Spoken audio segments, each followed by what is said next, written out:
All right, so I'm recording this, and if Vinci and Jabari let me put it on YouTube, I will. If not, we'll have to change their name.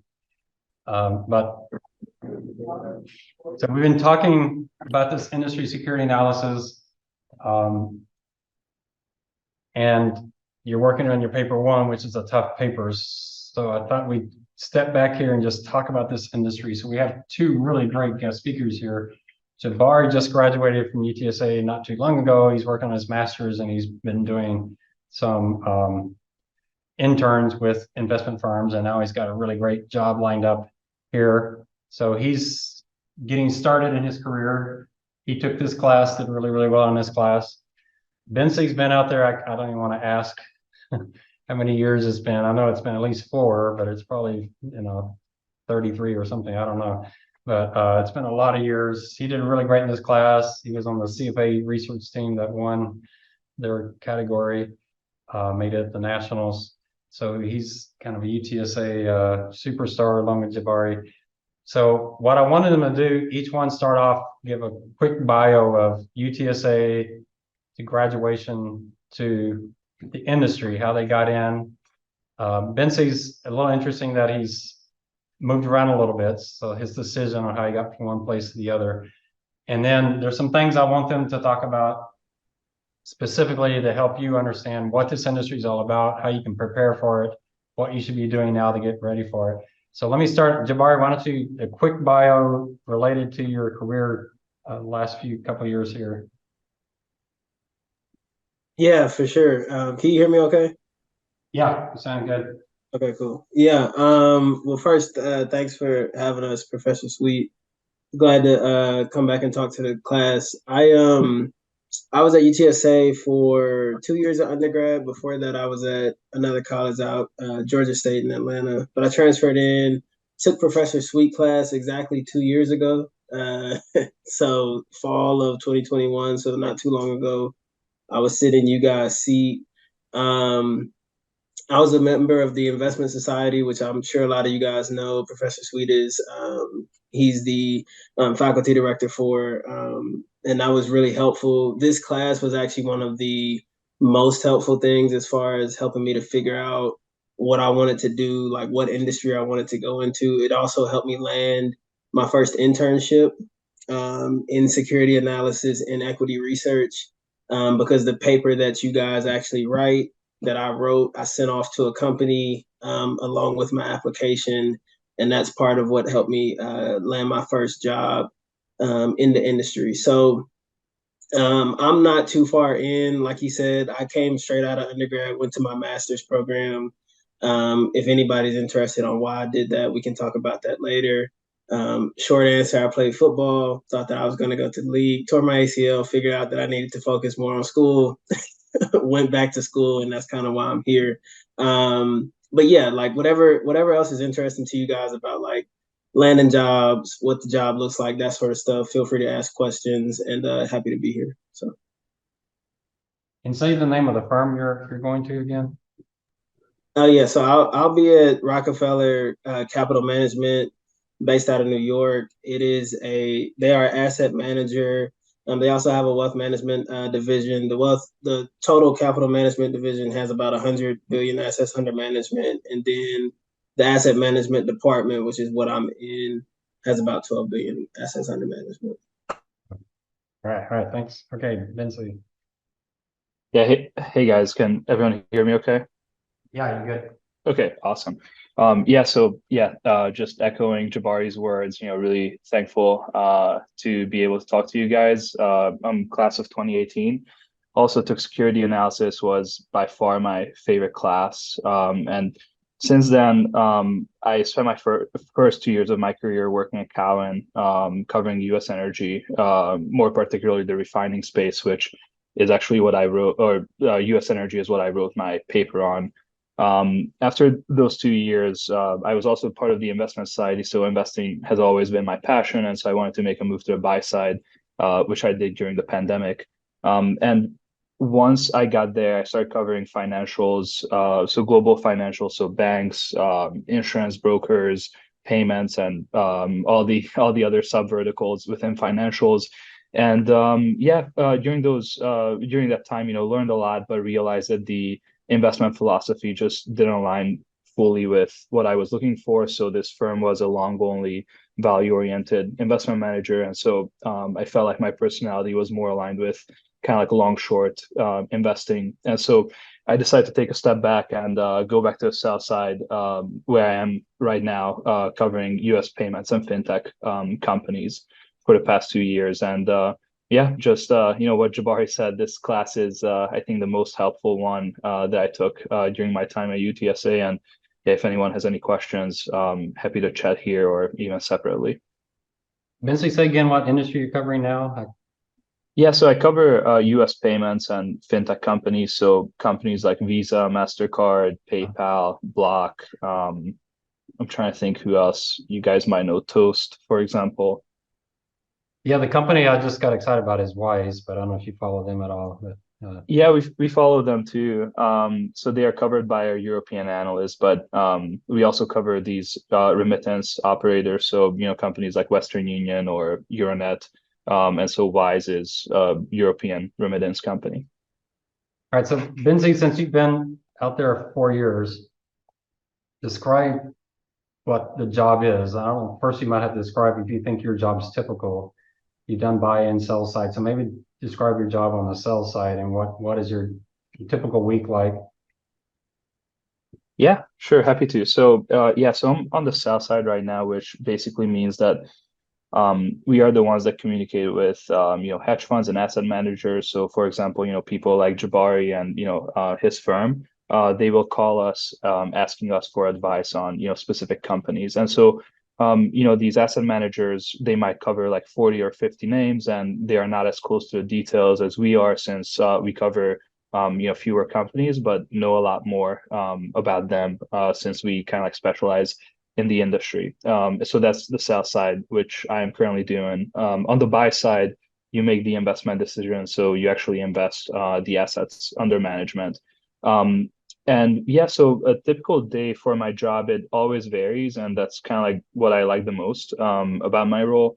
So if you kind of think about a normal year, so you have earnings season, which is when companies report their results. That's typically the busiest, and our attention during those times is fully on the results and kind of like what it means for the stock and for the coverage more broadly. There's also conference season every quarter. So right now we are in the middle of it, and this is when investment banks and other sell side firms would host management teams, CEOs, CFOs, to try to gain better insight of what's going on with the company and answer any kind of like pressing questions. So, for example, we are hosting our conference this week, and we are hosting one of the heads from Visa. We are hosting someone from PayPal, and just various other companies. And then we have kind of like the period in between, which is when you do most of your analysis. And so I typically get in around 7:30 in the office. So when I get in, I read through all the news that happened overnight, trying to get an understanding if there's anything that impacted our coverage or any articles that came out. After that, we have a daily newsletter that we send out to investors, kind of summarizing any of those events. And after that, my day is really split between reading filings, reading other research that I can find, talking to clients, talking to management teams, and then analyzing companies and basically refining our forecasts for the quarter. So that's the other thing that we do is whenever we head into these earnings seasons is we have financial models that we build for each of these companies where we are trying to derive earnings estimates and make a call on whether a company is going to beat or miss the quarterly their quarterly results, or what the street is expecting. And within our coverage, so I work for two analysts. Between them, we cover 25 stocks. We issue buy, sell, and hold recommendations. And we talk to clients, both bulls and bears, throughout the day, who try to understand the story a little bit better. Now, when a client calls, what's a typical client? The client calls you, or do you call the client? Yeah, What are so If they call you, what are they calling for? Is it pretty obvious? so it depends. A lot of times it depends on the news flow. So, as I said, I cover Visa and MasterCard. So over the past couple of months, there have been some Wall Street Journal articles that said that, for example, Visa is raising, credit card fees in the US. And so they are trying to understand the implications of that, or if there's an article about, potential legislative action, they are trying to understand, how that might impact the earnings power of the companies. So I think a lot of times it's very topical. We talk to both hedge funds who tend to be more, short-term oriented, as well as long-only investors who have longer investment horizons. And so it can be either something like that or a teach-in on the industry. So we just recently published, for example, a payments primer where we kind of walk through how payments work and how the different players get paid. So sort of like an overview of the industry, somewhat akin to what you guys are working on for your papers. And then, oftentimes investors, they want to, pick up coverage of a name. So they will call us, kind of ask us and ask us to do a walkthrough or a teach-in on a specific business. So for example, last week on Tuesday, I was ready to leave work around 5 o'clock or so when a client called, and I ended up talking with her for an hour and a half, just kind of running through, company that we cover. Hmm. So I assume they always call you, that you never call them, right? Because which one would you call? Well, it depends. So sometimes we call them, we communicate a lot on Bloomberg. So on Bloomberg, you have, the IB chat. So you can, talk to clients over there too. And so I think our proactive client outreach is typically via email or Bloomberg chats. And then, I would say most of the time clients contact us. But I think part of that is just the function, like the reason why we don't have to do any outbound or like outreach is because I'm fortunate enough to work for the analyst that has the highest client interactions at the firm. So we are busy as is. We don't necessarily have to make ourselves even busier. Very interesting. Well, one of our students is doing visas, so now Nice. you Well, mentioned, if you want to talk, just let me know. yeah, we might have to connect you to. So now you mentioned conferences. Jabari, I'll get back to you in a second here. Don't worry. You mentioned conferences. There's one more quick question before I go back to Jabari. So I've been looking online to see if there's, since COVID, if any of these conferences are available online. Goldman had theirs online, but you had to identify who your Goldman contact was, and I was too scared to try that. Do you know if there's resources that we can see these CEOs being interviewed and talk to? Yeah, absolutely. So actually, if you go on the company's investor relations page, now more and more brokers are making these webcasts available online. A lot of times, these are audio only, so they don't really have a video recording, but you can listen to the audio, and then also on Bloomberg, you can find the transcripts afterwards in case you don't want to like listen to the whole thing. And I guess just one, interesting story on that is we had our conference. We have two conferences each year. So one of them is more payment specific, and one of them is kind of company wide. And my boss was out on his paternity leave. So I got to host three CEO fireside chats at our conference. So if you go on Western Union's investor relations page and search the Bernstein Strategic Decisions Conference, that would be me, for example, interviewing the CEO. So that was a really cool experience. Wow, wow, you interviewed the CEO of one of the oldest companies in the US. Wow, that's pretty amazing. Oh, great. All right, Jabari, so you had your intern. Rockefeller, I don't know if they're associated with the Rockefeller family, but that's 100 billion is a pretty big firm. Do you think your actual job is going to be radically different than the intern, or do you know what they expect when you show up there?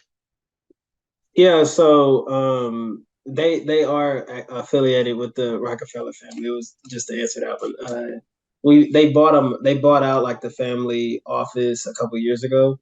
Our CEO did, and they started the new firm. But no, so my firm is actually like I would say a unicorn from the standpoint that they gave us a lot of responsibility as interns, and they really treated us as full-time analyst. It was just two of us on the two interns on the team. So they had us all immediately day one looking at names, building out models, building out reports. So they kind of threw us in as if we were regular full-time analysts. So I would definitely say that for me, because I was beneficial of landing at a good firm, I think, and we're relatively still young from the standpoint that we were just founded in 2018. We're a relatively flat organization, which just means that everybody has opportunities to contribute. So I would definitely expect that like day one, it would be relatively similar to my internship, a little bit more responsibility, of course, because now I'm getting paid um, full time versus intern money to contribute. But I would definitely say like for me, I would expect to still walk into a relatively similar role. But I'll say for most people, because I've talked to people who didn't work at like a flat firm and stuff like that.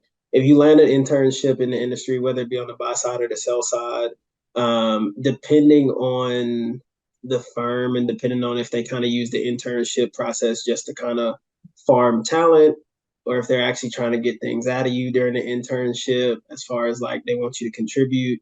Um, I would generally expect not to necessarily just be thrown in the deep end the first day. That's something that I know a lot of people worry about, depending on the firm.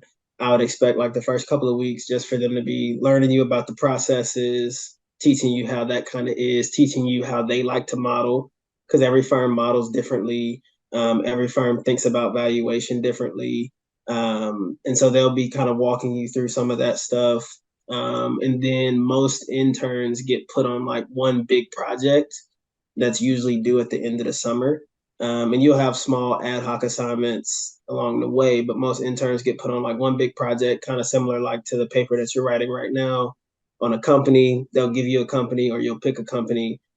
That'll be your project. It'll be due sometime before you finish the internship. So that's what I would expect from most people. If you go to a smaller shop, you might get an experience kind of like what I got. But if you go to one of the bigger shops, I would expect kind of the situation that I just outlined. Yeah, that's what I was thinking, Jabari, because boy, I didn't have y'all's confidence when I graduated.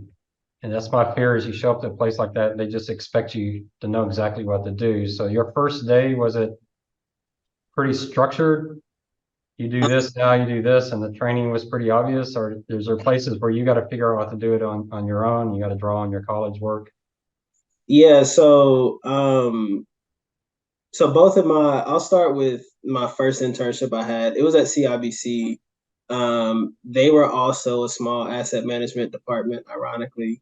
So I've been beneficial twice to get a lot of assignments at the places I went. But the first one was less organized because they were an even smaller shop, less organization just in general. Most of the guys at that shop are kind of on their last leg. They're just on the buy side waiting to retire. Not a lot of fire and that type of stuff. So it was really just kind of like, hey, I need you to do this. I need you to do this. We're about to go meet with this company. You know, look up and find as much as you can, come up with 5 questions that you want to ask the company, have them ready by the time we get in there. And the meeting's in like 30 minutes. So, assignments like that. And then we also had a big assignment at the end of the internship. At Rockefeller, it was a little bit more structured. So my first day I got there, they were getting us set up with all of the different technical stuff, and then I had a call with my manager because he wasn't in yet. I had a call with my manager, and he kind of outlined like, "Hey, we're launching 3 different strategies over the summer while you're here, so we need help rolling out coverage on these names. I'm gonna put you on 3. Can you have them done within the next 3 weeks?" And then it was like, if you need help, ask this person, ask this person, ask this person. They're the ones who are familiar with our processes. They'll get you going. And that was kind of how it was. So there is like sometimes they're just going to throw you in the deep end, but you do have resources and you should always feel comfortable to ask. You shouldn't feel like you're going to know everything. Nobody expects you to know everything. They expect you to ask questions. In fact, a lot of times when you don't ask questions, that's oftentimes kind of looked at. So one of the things that are important is to understand that you are who you are. Wait, what And happened? you lead how you lead. I don't know who The that is. question Come on, give me becomes just a second. how Sorry, Jabari. other people are leading so that I can. Where did you go? Sorry. No, All right, yeah, it's all good. No, all I was saying was that yeah, so you should feel comfortable to ask questions. You shouldn't feel like you're supposed to know everything. There is just a base foundation of stuff that they kind of expect you to know. Like they expect you to know what the three financial statements are. You should probably know how they connect. You should know what a balance sheet is, what a general what they mean when they say cash flows and stuff like that. But as far as like the technicalities behind stuff, I don't think they're going to expect you to know that because a lot of it, everybody's going to have their own way to approach it that they're going to want you to follow anyways. So yeah, I have students that watch The Wolf on Wall Street and think these are all these mean, backstabbing people. You ask a question, they're going to humiliate you. But I've worked with a lot of Wall Street people, and they're normal people. They're friendly. I mean, there's probably tense times, but I mean, did you ever feel like you're just scared to go talk to someone because there's such bad attitude? Or yeah, so there was one guy on our team, and he actually ended up being the coolest PM that we have.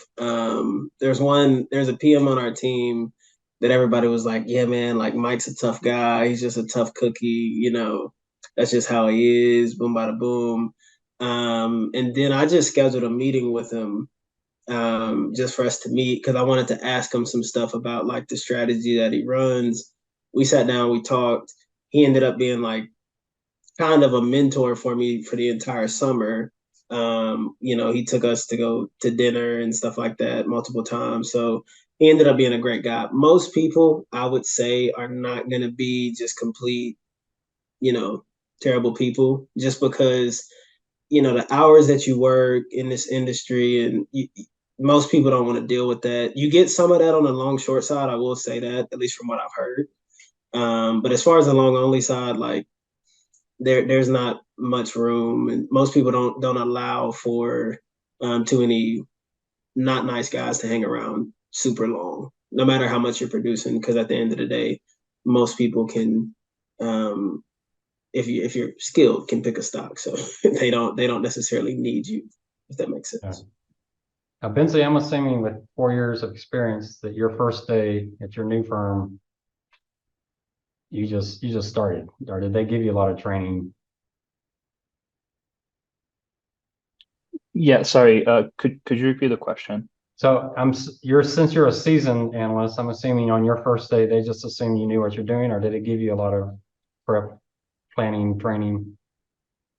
Yeah, so my first week in my new job was a little bit crazy because I started in the middle of our earnings season. So we had like multiple companies reporting, and basically they were like the way my analysts looked at it was, and to take a step back, the way it works on the sell side is essentially you have the publishing analyst that kind of like has their name on the report, and then you have the associates supporting him or her. Right. And so in our team, I'm the senior associate, and then we have an associate that's also there. And so I joined as an associate before getting promoted at the end of last year. And so my boss's approach was just kind of like throw as much at him as he can handle and see, I guess like see how good he is, or what he knows and where he might need help. And so I think to going back to Jabari's point about it being like a very entrepreneurial culture and kind of like a flat organization, that's also very true for us. And it can be daunting at times, but it's also just, I mean, that's how you grow and develop. And I think that's the best part about pursuing a career in equity research, more specifically, is that you're getting paid to learn and to improve every single day. When I go in, I just have to read about stocks and read about companies and the space that I enjoy covering. So for anyone interested, it's a very lucrative career, both financially and then intellectually. Now, how long until your name's on a published, or maybe you already done it? Yeah, so it really depends on the firm. So for me, they are talking about giving me coverage starting next year if I want to stay on the south side. Otherwise, they would just help me transition over to the buy side as a client. Oh, oh. All right. Gosh, there's a million questions I have. So, Bensley, why don't you help us out here? Since you cover payments, we have Boeing is covering Visa. What insights can you give us? You know what resources we have. We don't have your resources, but resources have Capital IQ, Bloomberg, the internet. If you were writing Visa for this class and you wanted to demonstrate how it's really supposed to be done, what would be your way to tackle a firm like Visa? Yeah, and a really good question. And the good news is that you really don't need all the crazy resources in order to do, good work on a company like Visa. So I would really start with reading through the annual reports for Visa, MasterCard, American Express, the largest, payments networks. I think they do a great job of outlining how the industry works. And so when you think about, payments transaction, like when you pay at the point of sale, it gets routed to your bank that essentially has to verify whether you have the funds or not. Once it verifies it, it passes the message back to the merchant. And Visa kind of sits in the middle of that, just kind of like passing along the messages from the merchant to the cardholder's bank. And so I think understanding that process is very helpful and kind of helps you think about what are some of the parts of the industry where there might be a moat for companies or a sustainable competitive advantage, and which parts of the industry might be a little bit weaker in terms of, maybe it's more commoditized. And so I would start out there, and then, there are a lot of really good books on Visa and the payments industry more broadly that are, shorter. They are easier to read, and if you are kind of like a payments geek like me, you might even enjoy reading them. And then aside from that, YouTube is also super helpful. Even if you just type in, something like Visa or how payments work, Visa CEO interview. I've found those to be the most helpful. And then lastly, one resource that I might point you to is, and I think this might be true for all of your companies, is these companies more broadly, they tend to host investor days where they essentially want to get in front of the investment community to do a better job at telling their story, to help investors understand how they actually work, right? A lot of these companies like Visa, they're fairly complicated. And so, hearing from management how they like to portray the business and what they do, it could be easier to understand how the industry works, who the major players are, and maybe some of the bigger issues kind of underlying the industry. And so I think once you take that all together, it should allow you to have kind of like an independent point of view of like how you think the industry really operates and who the major players are. How do you figure out how you distinguish between MasterCard and Visa? Is it obvious to do that, or is there a way to figure out if one has an advantage in some area or another? Is there an obvious difference in the two companies? Yeah, so I don't think that, so there are a few differences, right? But essentially Visa and MasterCard have an oligopoly on as on card payments. So MasterCard, they let's take a step back. Visa is the older one. They are based, they were the first big US card network. So they have a higher market share of US payment volumes. I think if you look at US debit volumes, like every, time you go to the grocery store, let's say, and you swipe your debit card, I think Visa has like, I want to say like 50 or 60% of market share of those transactions. And MasterCard has, or yeah, it's like 50 and MasterCard has like 30% market share. So they are very dominant. Now, on the other hand, MasterCard is more dominant internationally, but these are businesses that are very similar to each other, but they want to make it seem like they are not the same and they are not an oligopoly so that regulators don't get involved. Yeah. Interesting. All right, Jabari, I don't remember if you mentioned what industries you're focusing on, but how would you tackle analyzing maybe a brand new stock you're just now getting in on your list? Yeah, so I'm covering consumers with special focus on consumer staples. Food retail was what I was on this summer, but next summer or next year when I start full time, it'll just be consumer staples as a broad generalist, I think.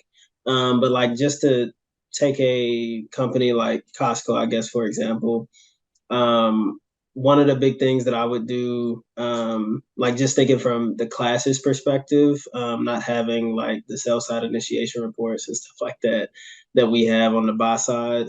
I would start kind of like Ben said, I would start with the 10K.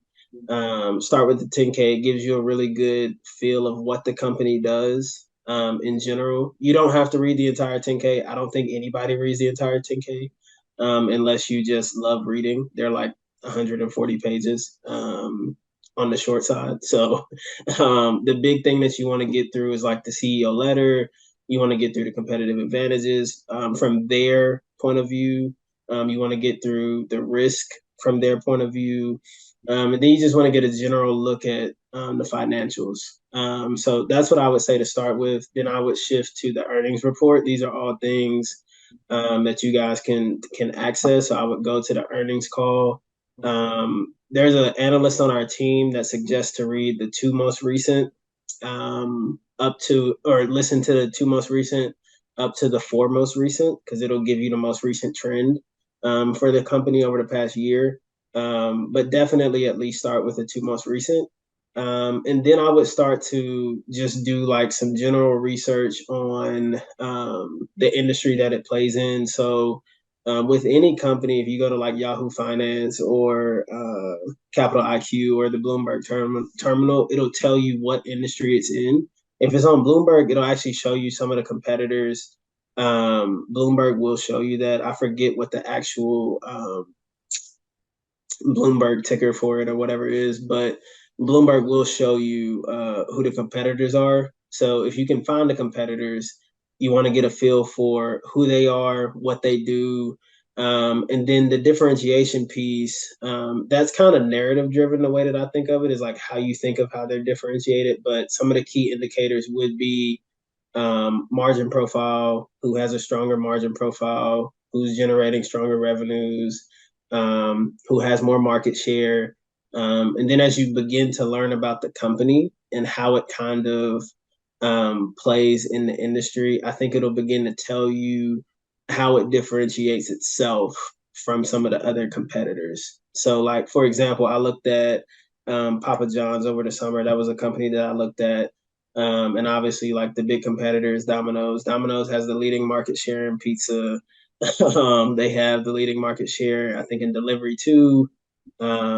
So it's the bigger company. They have more revenues, more locations, just about more everything. So the question became like, why are we looking at Papa John's? Where are they differentiated at? That's where when you start to look through like the 10K, when you start to listen to the investor day reports, like Vince was saying, you can understand that one of the things that they like to hold their hat on is they have fresher ingredients. They believe that that allows them to charge a higher price, which allows them to generate a premium, which should allow them to access a higher clientele. So you're just looking for like a thesis basically on the company as you're working through some of these different things. But to go back, basically 10K quarterly reports, investor day reports, some type of industry analysis, just looking at the different companies in the industry, and then beginning to develop a narrative based off of the macro environment, based off of how you feel the company is doing, and then just develop a thesis from there on what you think the company is going to do. Okay, you'll start thinking of questions. All right, so you know, in the paper we did, we had a forecast. Vinci, you talked about your view of the next quarterly earnings. How much is forecasting? How far out do you go on these companies? Yeah, and before jumping in, just Jabari mentioned listening to earnings calls, and one resource that I found that might be helpful to you guys too is called an app. It's an app called Quarter, so Quartr, And basically, it allows you to listen to these transcripts like as if you were listening to Spotify, for example. And so, when I'm digging into a company and I'm going for a walk or working out, I found it helpful to kind of get through that way.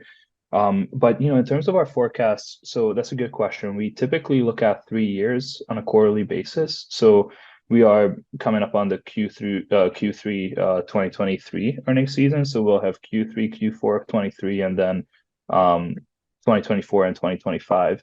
And yeah, a lot of, it really depends on the company and how much they give you in terms of like what you can forecast. What we like to say internally is you want to really forecast the inputs, not the outputs. So what I mean by that is when you think about a company's revenue line, it will be something like price times quantity, right? So for example, if your lemonade stand, it will depend on, how many cups of lemonade you sell and at what price. And so we try to dig into that a little bit with our forecasts. Now, a lot of times, these companies, they don't give you enough disclosure for competitive or, whatever reasons. And so in those cases, if you can get, somehow creative and thinking about kind of like a revenue build, is where it gets kind of like the most helpful in terms of, I guess, like the sell side at least. Yeah, but for payment side, a lot of it is what are consumers doing. So how much focus do you trust the company to say what they think? Are you going to do some kind of macro analysis to figure out what the U.S. consumer or global consumer is doing? Yeah, come on, Professor Sweet. I wouldn't be a good analyst if I just trusted what the company told me, right? No, so with these companies, a lot of times they give you a guidance that, hey, like sitting here today, we think like in Q3 we will grow volumes by, this much. But that's, a point in time, and you kind of have to factor in like, maybe when they gave guidance, whatever, 2 months ago, they thought that the macro was going to kind of like fall off a cliff, and we are hanging in quite well. So yeah, you always want to triangulate these data points as well as your own analysis of the company. The company management team always has an incentive to tell you that things are going just amazingly well, but that might not always be the case. So is management likely to exaggerate or lowball it? It depends on the company. So, there are some companies that will, lowball their expectations just so that they can come into the quarter and they say, well, we thought that, we told you that we were going to grow revenues at 10%, but we grew them at 12%. And so that results in upward, revisions, which is generally positive for the stock. And then there are those management teams that are a lot more promotional. So you kind of have to have a feel for it. And one good way that, I've found just kind of like thinking about like, management's track record is really to go back, see what they said that they were going to do and what they eventually ended up doing. And so if you're at the Bloomberg Terminal, one function that might be helpful for that is called GUID, which is just company guidance, and so shows you what management promised and then the actual results.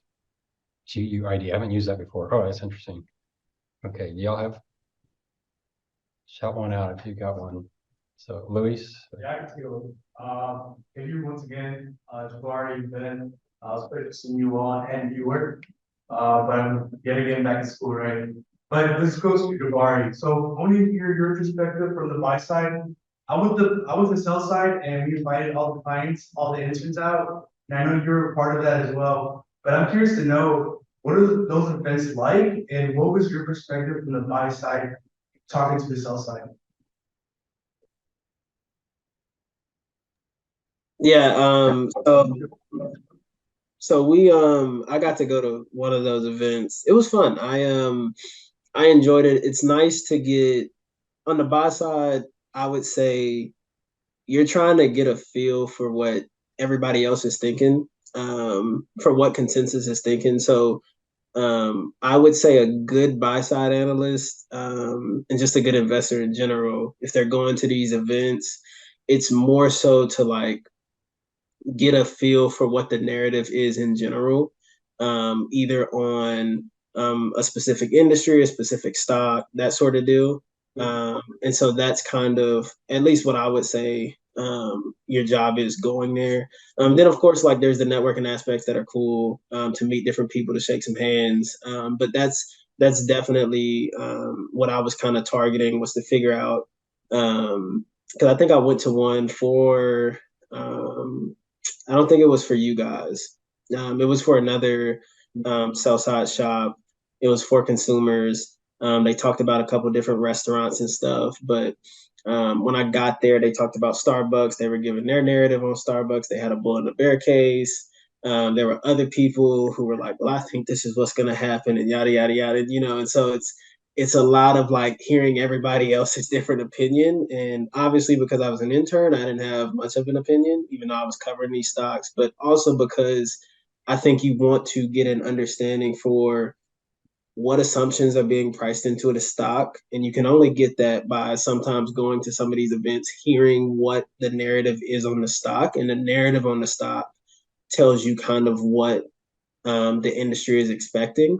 And it's only once you figure out what the industry is expecting and what consensus view is that you can really start to develop a real thesis that's differentiated from consensus. So, but I hope that answered your question. That's how the events were. That's kind of what I was trying to achieve when I went there. And yeah, they were cool. I enjoyed them. Dante. My name is Dante. Just to echo what Luis said, thanks for taking the time to talk to us. My question was mainly for Ben. Just out of curiosity, I know you mentioned you work like with the payments industry. I was wondering what threats you see kind of coming in to take over the industry. You mentioned that MasterCard and Visa are the two biggest players in the industry. I'm wondering what threats you are seeing like internally and externally to kind of disrupt the nature of that industry. You hear that, Ben? Yeah, I think it's sorry, just to make sure I understood correctly. So it's the trends within the industry. Well, disruptive threats, yeah. Oh, got you. Yeah, so I think there are a few, and most of it I think comes down to this whole notion of embedded payments, which the best way of kind of thinking about it is that previously you kind of had like software that was separate from payments, and so now people are monetizing those two, more and more. And so one example of that would be a company like Toast. So Toast they process payments for restaurants. And that's kind of like how we know them is, you go to a restaurant, they take your card and process payments. But what they really do is, they kind of lead with software where they process payrolls for the restaurants.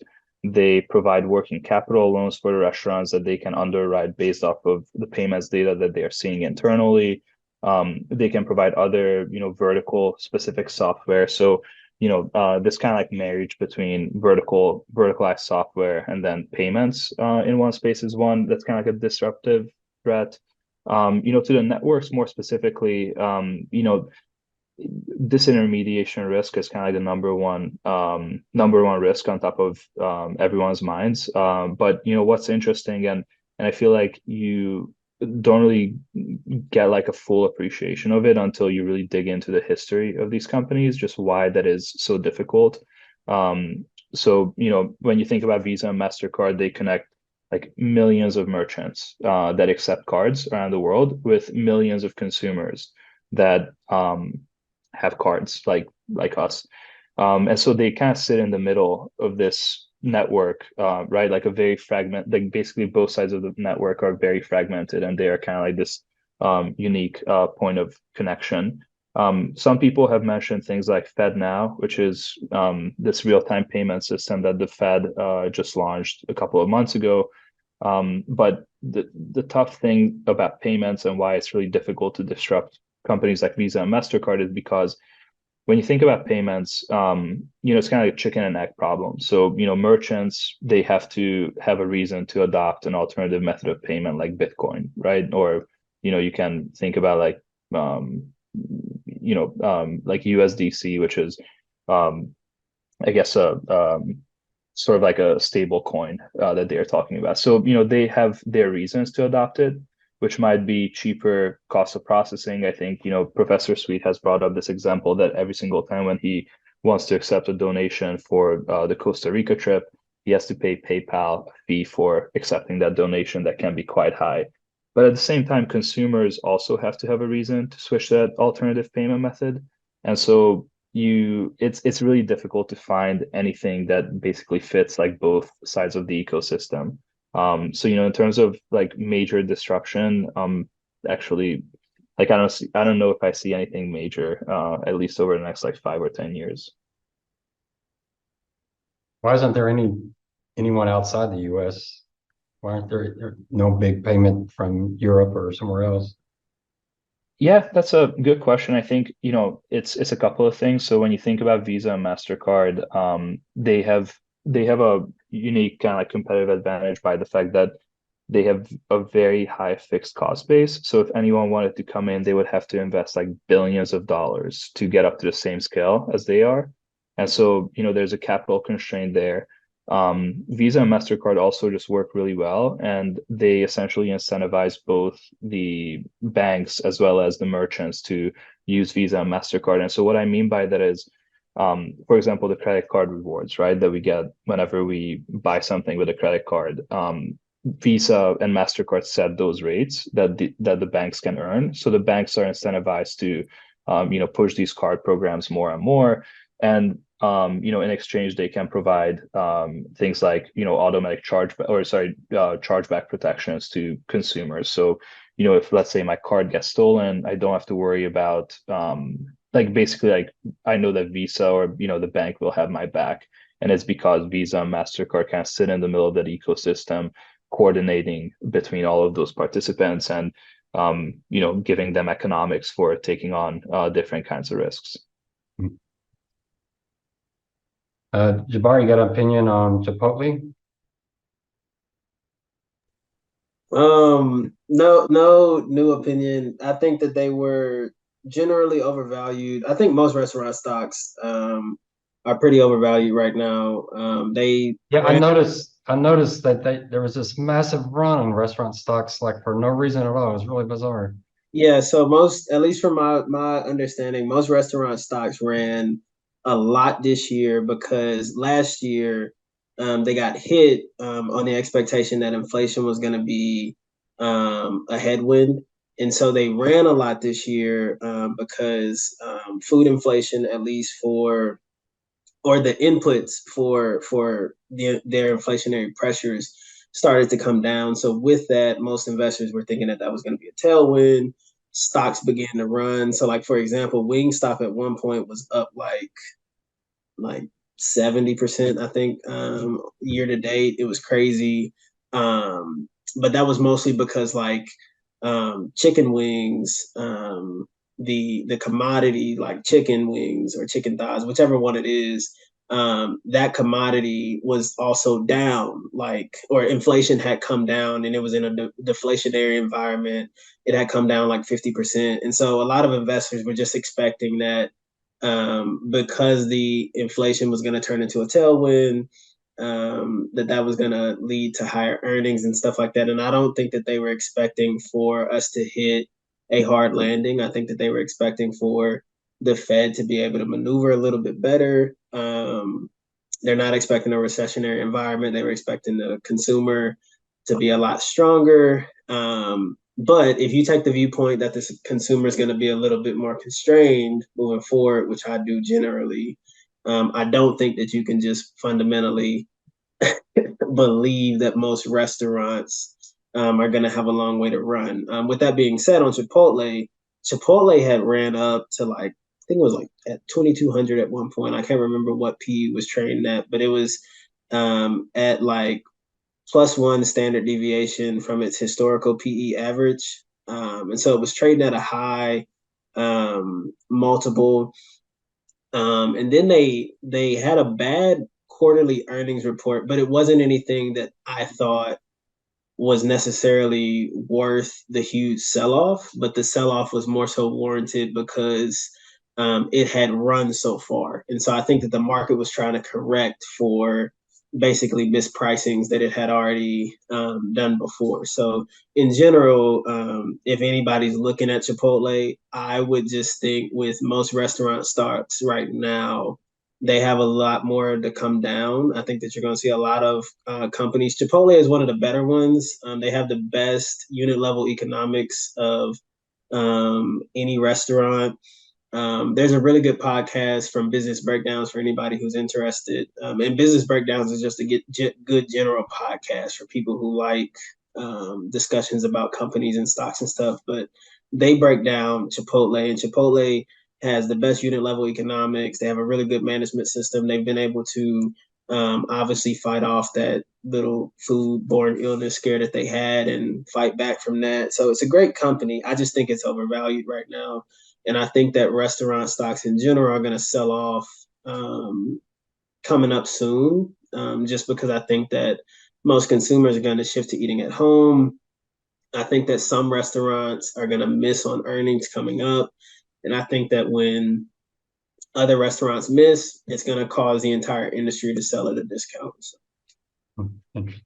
Yeah, I was mentoring a high school kid and we looked at Chipotle and came up on our list and then we did the valuation and he's like, well, never mind, because it was, I'd never seen it that expensive. So, all right, so questions. Well, Jay. First of all, my name is Jay Wright. Thanks for coming here. This has been very enlightening. My question is for Jabari. How much, I guess, metadata do you have access to, for example, when you're forecasting revenues for a restaurant? I've heard or read even somewhere where they take cell phone usage and are able to determine the traffic that flows into, a retail center or a restaurant. Do y'all have access to any of that when you're making these projections? I know we do. I actually struggled. That's one of the things that I struggled with this summer was to get access to a lot of that data. Statista actually has like really good data. Now, if your firm doesn't offer it or if UTSA doesn't have it, it does cost. But Statista has all of that stuff. Like they have traffic trends, they have consumption trends, they have market share, they have all of that stuff. Statista is one of the best data sources that I can think of. Bloomberg has some of it. It operates on a lag, which is not necessarily the best thing. But once you get into the job,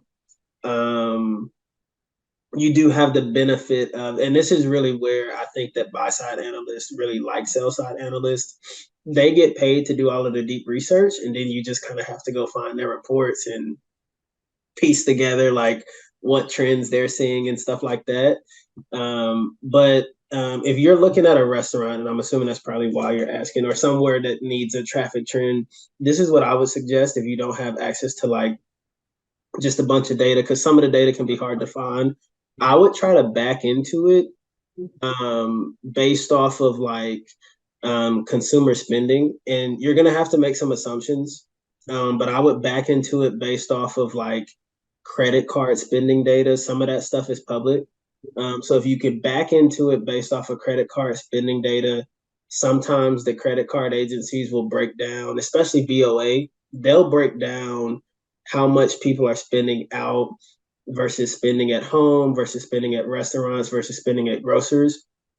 And you can kind of back into where you can see if like there's a trend where there's an 8% growth, for example, in consumer spending at restaurants based on what BOA is saying. Obviously, that's probably not the most accurate for the entire economy, but just to give you a number to go off of, you could use that. And then you could say, okay, so if I'm looking at Chipotle, for example, Chipotle generally, trends with the industry around whatever the numbers may be. So like let's say that they have a 5% market share in the restaurant industry. And there's just ways that you can just back all the way down to get into, hey, I think that this is what revenue growth is going to be. I think that this is what traffic is going to be. I think that this is what X, Y, and Z is going to be. I'm sorry. Hold on a second. I need something to But, okay, that's a lot better. Oh my God. But either way, I would try to back into it based off of credit card data if you don't have access to the data. That's the easiest way to do it. I had to do it like 3 or 4 times over the summer because the credit card companies actually give you a lot more data, surprisingly, than some of the companies do. And then what you may be willing to or be able to get without having access to the sell side. This is another question for Jabari. I was curious when you mentioned you did consumer staples this summer and you did a lot of modeling. I was wondering what assumptions you used for your modeling and how that varied between different subsectors within consumer staples and how that changed between those different subsectors and how you account for that when you were, I guess, modeling for different companies. You hear that? Yeah, so you asked,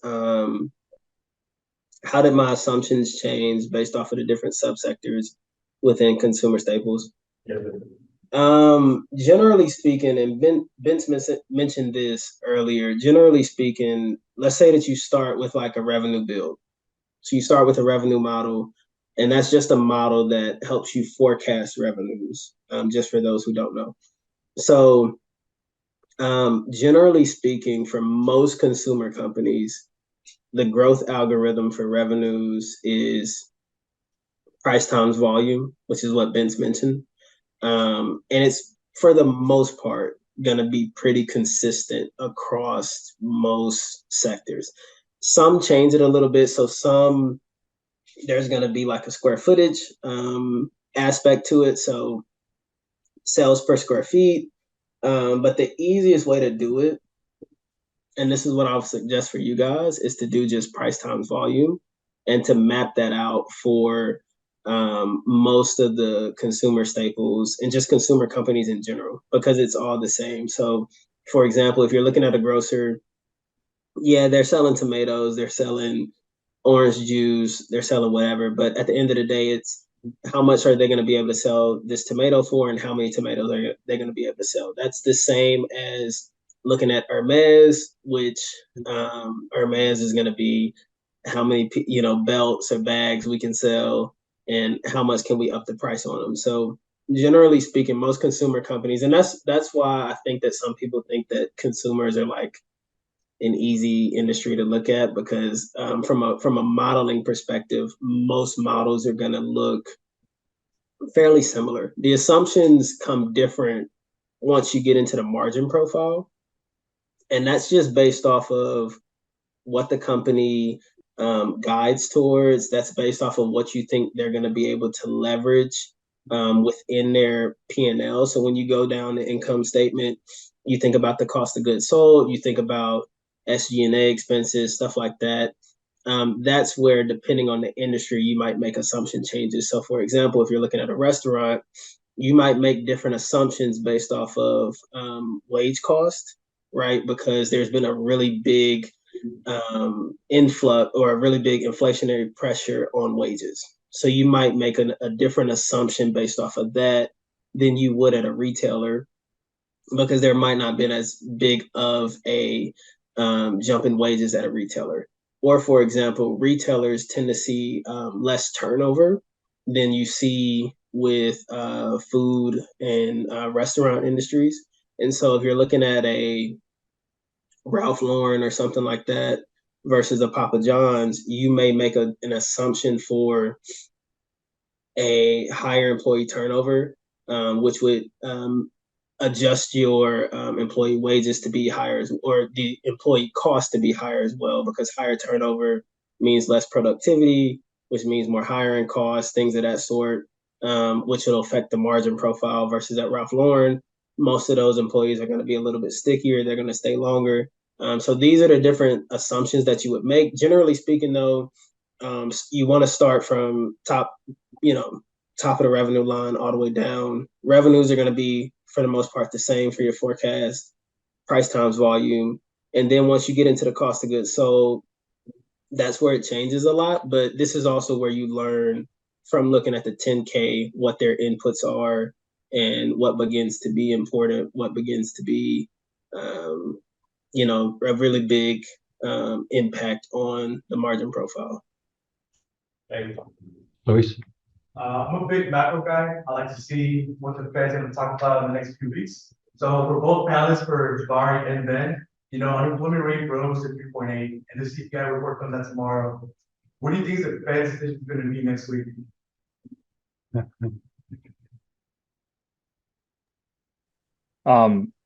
Yeah, so I don't know. I personally I don't really have a view on that. I think I like to follow what there's an investor called Howard Marks. He runs Oaktree Fund. So it's good to be macro aware. I don't necessarily think that my crystal ball is any better than yours. So yeah, I guess I'll pass it on to Jabari. Well, Ben, but so Visa has this fixed exchange rate, but the banks charge interest. Do you ever consider higher interest rates makes credit cards more expensive? Do you back into kind of what is the impact on the Fed policy, not what Fed's going to do, but the impact of Fed policy on Visa's bottom line? Yeah, so it actually doesn't really have too much of an impact aside from the interest income that they earn on cash balances that they have on the balance sheet. So the interest that the banks charge that doesn't really impact Visa. So the only place where Visa comes in is basically if I go somewhere, like if I go to a retailer and I have $100 purchase.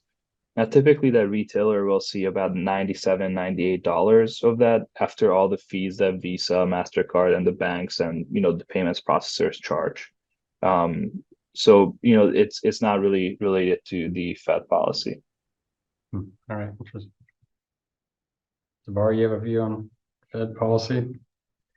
Yeah, one more time. Was the question pertaining to like, do I think that the Fed is gonna hike or pause? Yeah. Okay. Yeah, so I I hate to like repeat what Ben said, but I would generally say like I don't necessarily have a strong view. I say that and then I'll also say I think that they're gonna pause.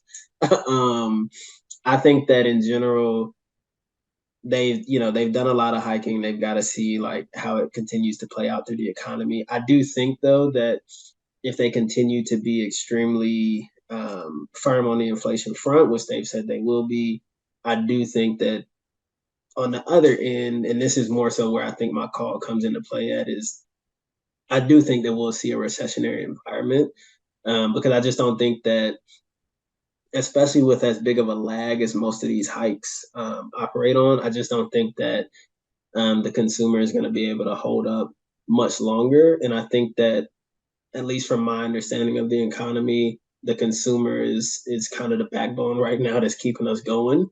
And I think that once the consumer breaks, once you begin to see cracks in the labor market, which you already have, that the economy is going to falter shortly thereafter. And so that's more so my viewpoint. I don't necessarily know if they will hike. I think that it's already priced in for them to pause, if I'm not mistaken. Ben's may know more than me. But yeah, I would definitely, I would just say more so on the recessionary side. That's where I kind of am taking my macro outlook at based off of Fed policy and stuff.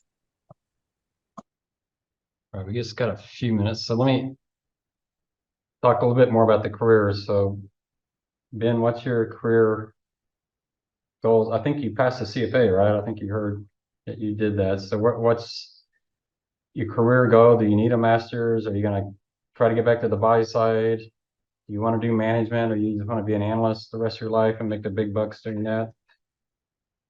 Yeah, so I think so I guess like, for me, I don't really think that I need a master's from here. So the CFA is a pretty good stamp of approval, I think, within the industry.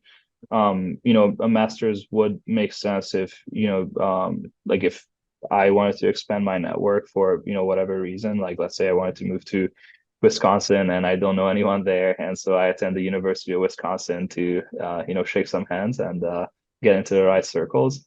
But yeah, in terms of career goals, I think I mentioned earlier that they are my boss and the management at my firm is ready to give me coverage. I mentioned to them that I think it's time for me to kind of move on to an investing role, so back over to the buy side. So my goal would be to land at a long short manager where I would have the latitude to both go long stocks and then short others.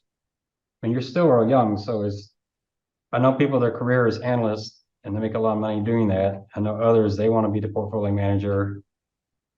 Do you think about that yet, or is it just too early to just see how the cards play out? No, so I think like m most of the places that I'm looking at potentially, they have a very clear track to becoming a PM at some point. So I think it just, depends on my career progression. I think that I find that part of the job very exciting, but I also enjoy the analyst duties, like nothing like really getting into weeds and making stock calls and especially when once you guys kind of like progress this quarter and you have a view on one of these companies and then you see your thesis play out, that's gotta be like one of the best feelings ever. So, I think both the analyst role and the PM role has some very strong, attributes for it. Yeah, I think the industry messes up sometimes assuming a great analyst would be a good PM. And that's not always true. There are different skills for the PM, especially how you organize the analysts so that they add value. And a lot of PMs can just keep being analysts and ignore their other analysts, and there's no delegation. So yeah, I mean, you assume someone's good at analyst and then they really flop as a PM. But I mean, you'll do well in both. All right, Jabari, you're just starting out. I don't know if you have a vision 5 years out, or if you've thought about the CFA yet, or where you're thinking of being here in a couple of years. Yeah, so I'm actually signed up to take level 1 in February. Um, so the plan is for me to be done with the CFA, all 3 tries, straight through pretty quickly. So God willing, that'll go the same. But no, so I think that like near term, and I don't necessarily know if near term is like 3 to 5 years or 5 to 10, but somewhere in that medium term, the goal would be to eventually work up to being a PM. Rockefeller, because we are a newer firm and they have like these great big growth visions and stuff like that. They've already kind of talked about opportunities to grow. Some of it could just be like recruiting because they want me to come back. Some of it could actually be legit. Not 1,000% sure. We'll play it by ear and see what happens. But either way, they've already talked about launching new strategies, and they're going to need PMs to take over those new strategies, and that generally that they're going to be looking for me or anybody else who's like a junior level analyst and that sort of stuff to be able to move into those associate PM and PM roles within 3 to 5 years. So preferably in 3 to 5 years, it'd be nice to be in the associate PM role.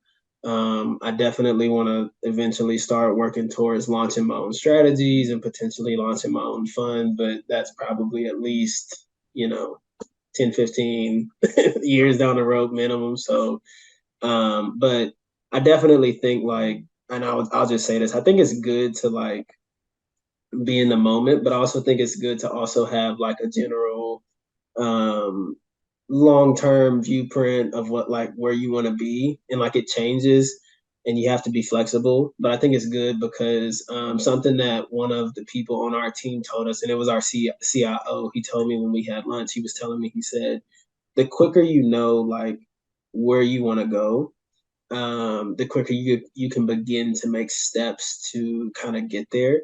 And I think that my path so far has been an example of that, because like before I took your class, for example, Professor Sweet, I didn't know if I wanted to be an IB, wealth management, asset. I didn't even know really what asset management was. And then I was like, hey, I think this might be cool. Then I had an internship, met a great mentor, and it's just kind of been on a roll since then. But the quicker you kind of figure out this is what I want to do, this is what works for me, I think the quicker you can begin to at least take the steps to get there. Doesn't mean the road is going to be quick, but you can at least begin to move in the right direction. Yeah, I agree with that. All right, any last question? And it's 9:30 for them, so, or 9:40 for them, so it's a lot later for them. So I really, really appreciate y'all's time. Y'all are always really insightful. Hopefully, maybe I'll see y'all in New York next year. We'll see. But thanks a lot for your time. Really, really appreciate it. And I'll keep in touch with y'all. Congrats on your success. You're doing great, making UTSA proud. All right, thanks, guys. Thank you, everyone. Oh, and just before we leave, if anyone has any questions, wants to chat about careers or anything, feel free to reach out on LinkedIn. So feel free to slide into my DMs, I guess. Thanks. Sure. Same here as well. All right, thanks, guys. Really appreciate it. So you're about a week out from paper one. Anybody want to show their paper on Tuesday? Email me if you're getting to that point. You don't have to go quite as extensive as Jay did. You can summarize more, so I don't feel like it's do 30 minutes. Let me know. It's good practice. So Tuesday night, I think it's interesting Tuesday night that you hear that they're not doing anything different than what we're doing in this class. It's the same thing. There's no secret to this. You just got to read. You notice how much they talk about reading. They read a lot. I did check out some of the things that Jabari gave us, and they look like you have to be a member. The one he did, the QUART, quarter without an E, that one has a free trial. I didn't try it to see how good it would be. But other than that, he didn't really mention a lot of databases that you don't have access to. So there's not like some secret source of information, any secret analysis they're doing. It's finance, security analysis is reading, just everything you can get your hands on. It's pretty common. I don't know if that their job sounded interesting to you. They're a tough first job out of college because they're extremely autonomous. There's not much structure to them. I started off in accounting, which has a lot of structure. So it was kind of a nice way for me to start my career, something that I knew exactly what to do every day.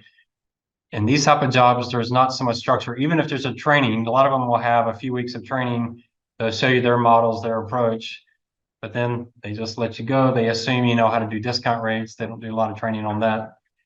One thing we're going to do for paper prices, yeah.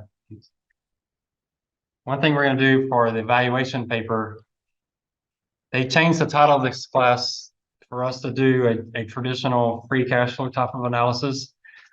And I'll still allow you to do that, but really what I want you to do is I'll let you use whatever model you want.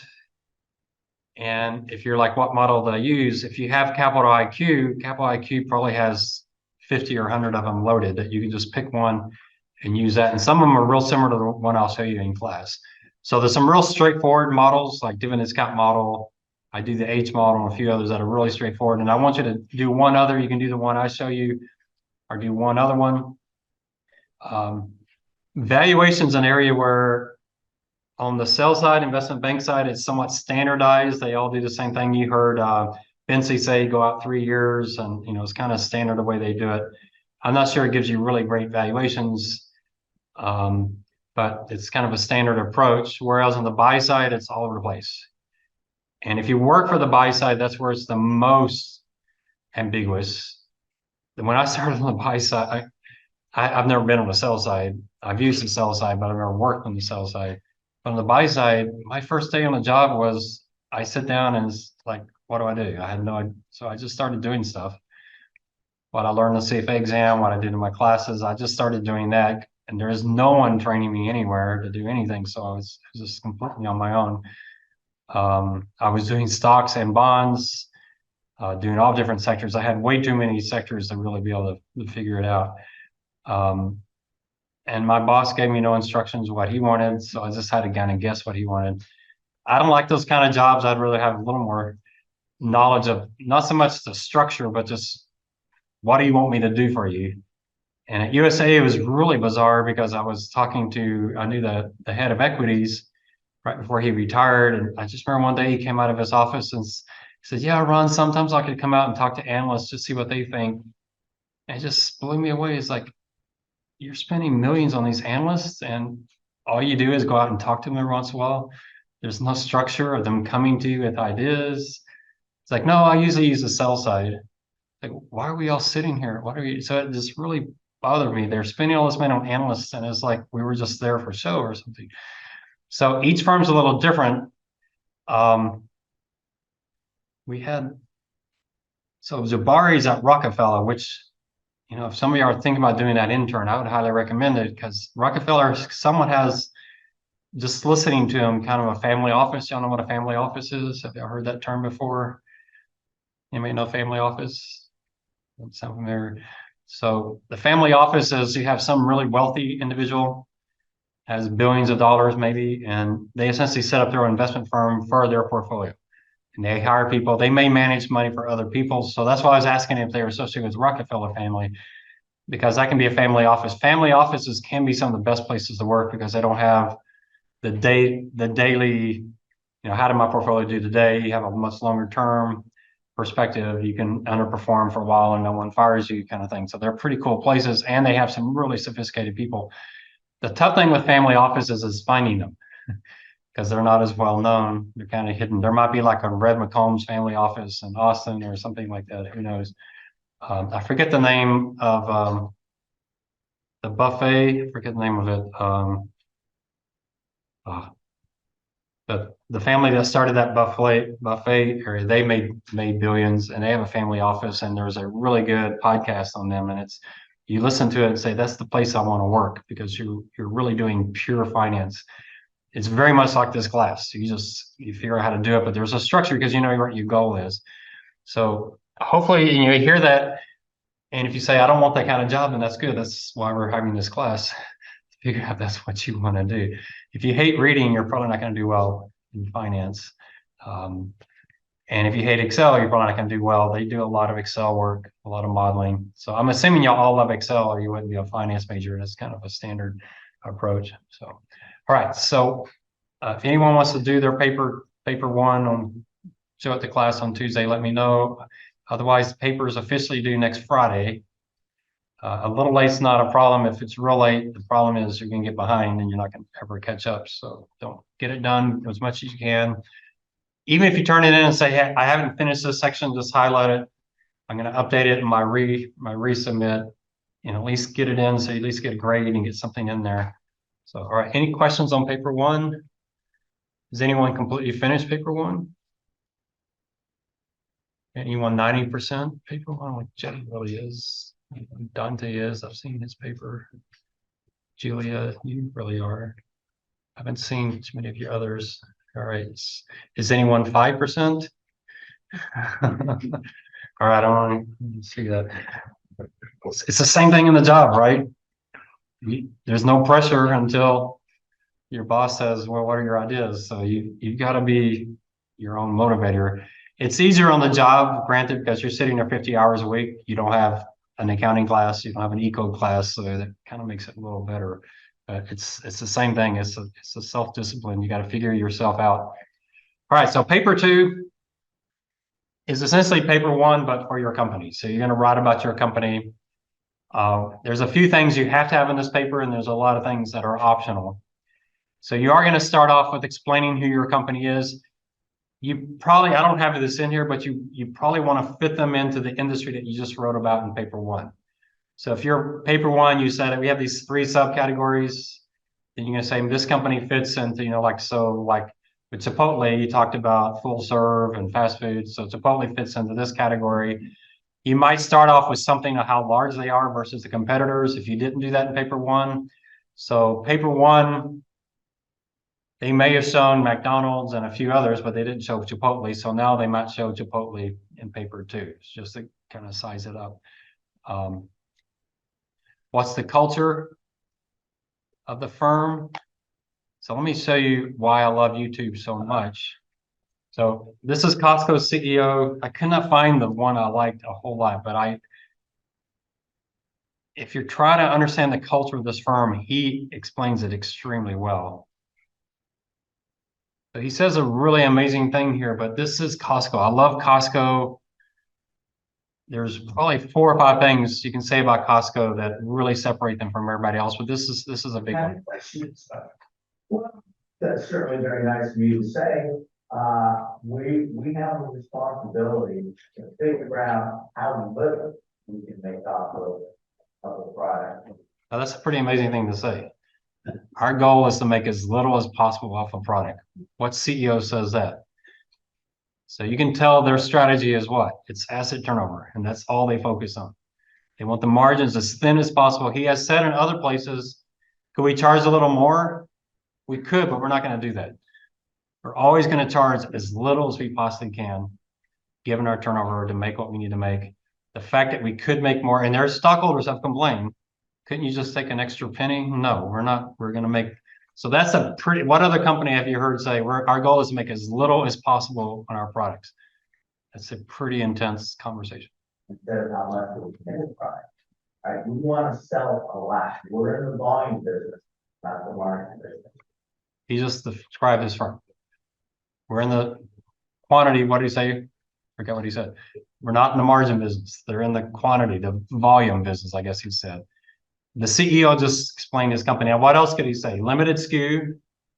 I found an interesting website here doing that supply chain, value chain kind of approach. Who is Costco? This article, none of y'all are doing Costco, so I'll show you this one. Simplicity. 4,000 SKUs. They come in on a crate. The crate goes in the store. It's sitting in the store. They're done. There's no warehouse. There's no bringing. It comes in on the truck, goes in the store. It sits there. So that's simplicity. Limited SKUs. I don't remember what SKU stands for. You may remember something. Number? Well, but what the letters actually stand for, I can't remember. But yeah, it's how many products they sell. So if I were doing Costco, I would compare their SKU to Walmart and some of the others, or even Amazon. Amazon SKU is like hundreds of thousands. It's massive. So I would do that. They do have the Kirkland brand. Now, he in his videos say Kirkland's as good as any other brand. I don't believe that. I bought Kirkland shirts and their collars are messed up. I don't like any of y'all buy Kirkland. They probably have some good products, but their dress shirts, I don't like them at all. So I stopped buying them. But he says they're as good quality. But they probably have some sustainability. We'll get into that a little bit. So they're talking about the opportunities. So in paper 2, you're going to talk about SWOTs, strengths, weaknesses, opportunities, and threats. But you also want to talk about philosophy.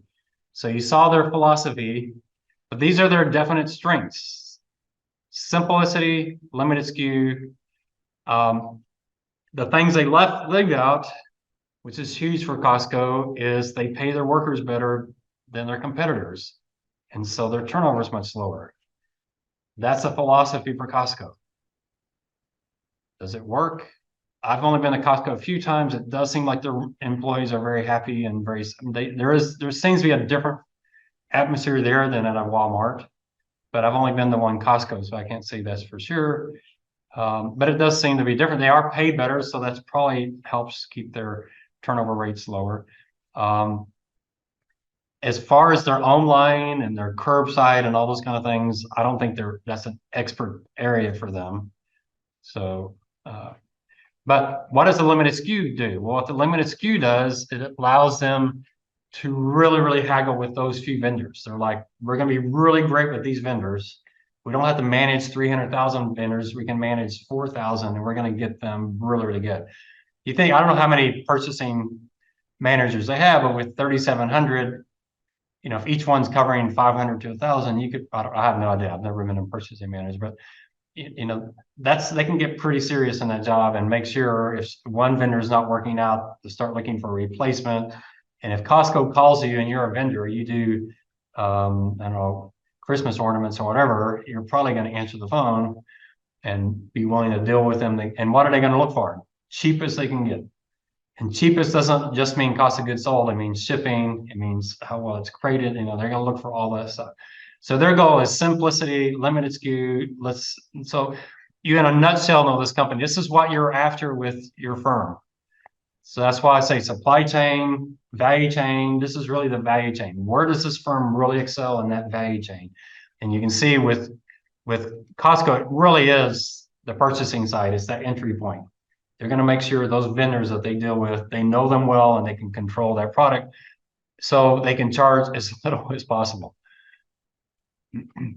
So what is unique about your firm? What are their major product lines, trends, product life cycles? If they have multiple products, try to find that 80-20. So these 4 products are 80% of their revenues, something along those lines.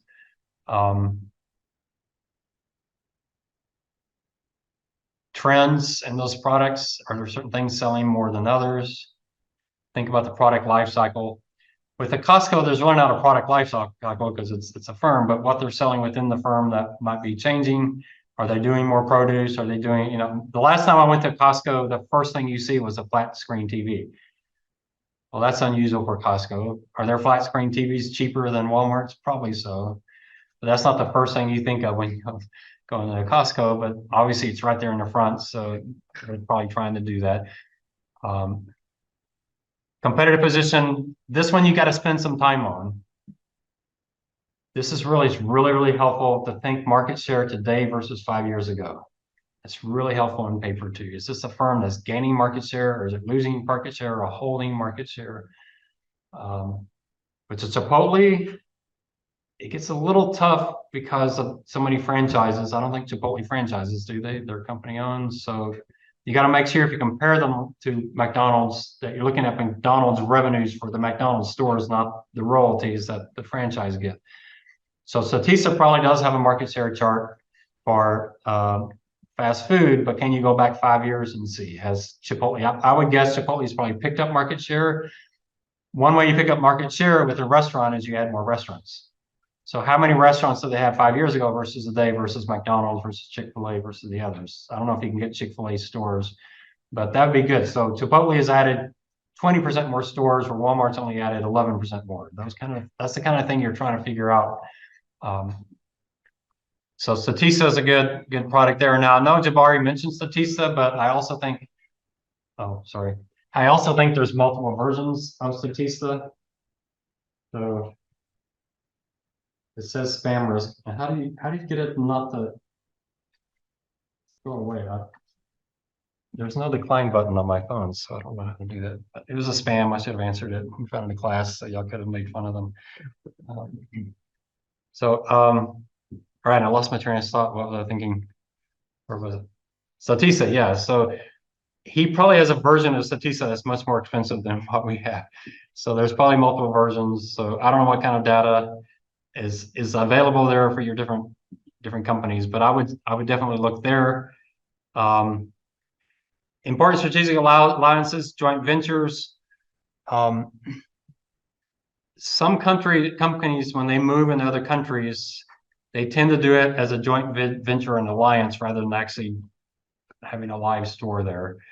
And it was interesting in Costa Rica, they have all these stores with different names, but when you go in, there's a placard that says it's owned by Walmart. But I'm wondering, does that mean it's owned by Walmart or it's shared? You know, exactly what does it mean? It's in Spanish, so I'm, with my Spanish, I'm figuring out as much as I can. But it is interesting that Walmart is dominant there, but you don't notice it because there are Walmarts. They do have the Walmart name, but a lot of the other stores are also Walmarts. So is that an alliance or is that an actual ownership? Consolidations is something you got to think about for a few of you firms. Is there a major consolidation coming? If your firm's a takeover candidate, hopefully that doesn't happen during a semester because it's going to make the last few papers really difficult to do. Because once the firm's taken over, they disappear. They disappear in Bloomberg. You just can't find the data anymore. It's really frustrating. So if your firm's a takeover candidate, you may want to dump a lot of stuff so you at least have something to work with. It's certainly possible. We saw Whole Foods taken over by Amazon. I mean, the company just disappears. Most of y'all gonna have to do some. So you saw with the Costco, they were talking about international expansion. International expansion moved slowly. International markets, CAGR growth is 7%. International revenue accounts for 28% of total revenue. That's another one you could compare 5 years ago to today. Capital IQ and Bloomberg will often break up by region. you're stuck with whatever you get. Sometimes it's like US, Canada, and other, but at least you can take the other and see if it's a growing or flat. So they say 11 countries outside the US. They have a warehouse in Shanghai. That's interesting. They have some competition in Latin America. I don't know if any of y'all used PriceSmart before. Have any of y'all been in a PriceSmart ever? You see those, a lot of those. You don't see Costco in Costa Rica. You see PriceSmart. I've never been in one. I don't know if it feels like a Costco or not, but it's a very similar type of business model.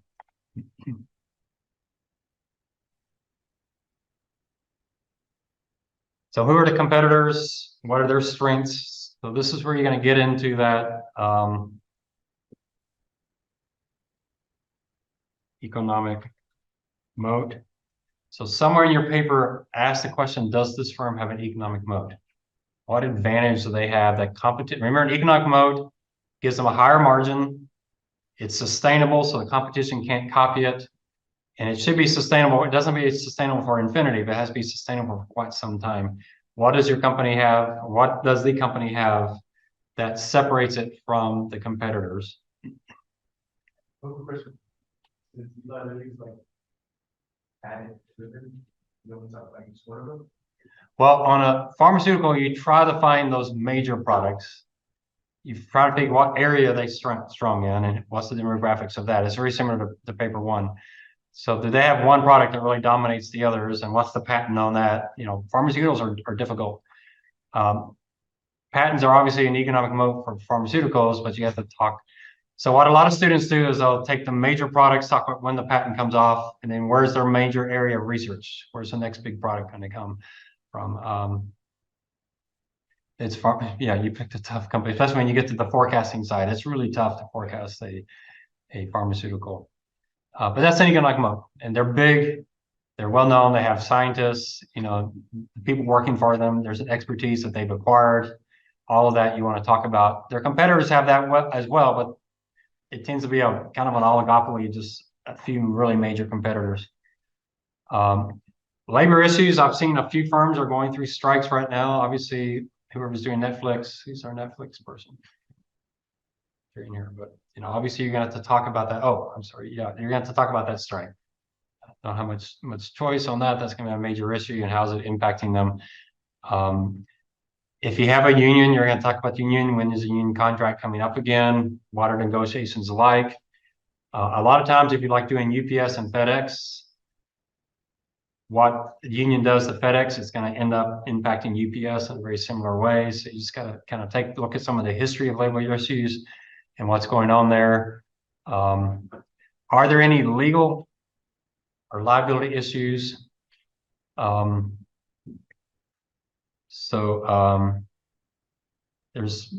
who was it? I can't remember the weed killer lawsuit that's happening with that one firm. I can't remember. I mean, it's just costing them millions and millions and millions, and they bought this company and now they're getting saddled with all these lawsuits. If your firm has anything like that, you can certainly find it. What I typically do, I'll do Chipotle because I doubt they have. You just do your company name and just type class action and just see Chipotle is being sued by a New York customer after it allegedly hid the actual delivery cost of other expenses. That looks pretty minor. But class action, why is it class action? That means they're getting probably thousands of people. There's some lawyer that sues some major, some of them are pretty small. I've had some class actions where they say, you bought this product and there's a class action, and if you fill this out, you'll get $4.13 kind of thing. You know, the only ones making money are the lawyers on those things. Those tend to be pretty small, but they're worth looking at.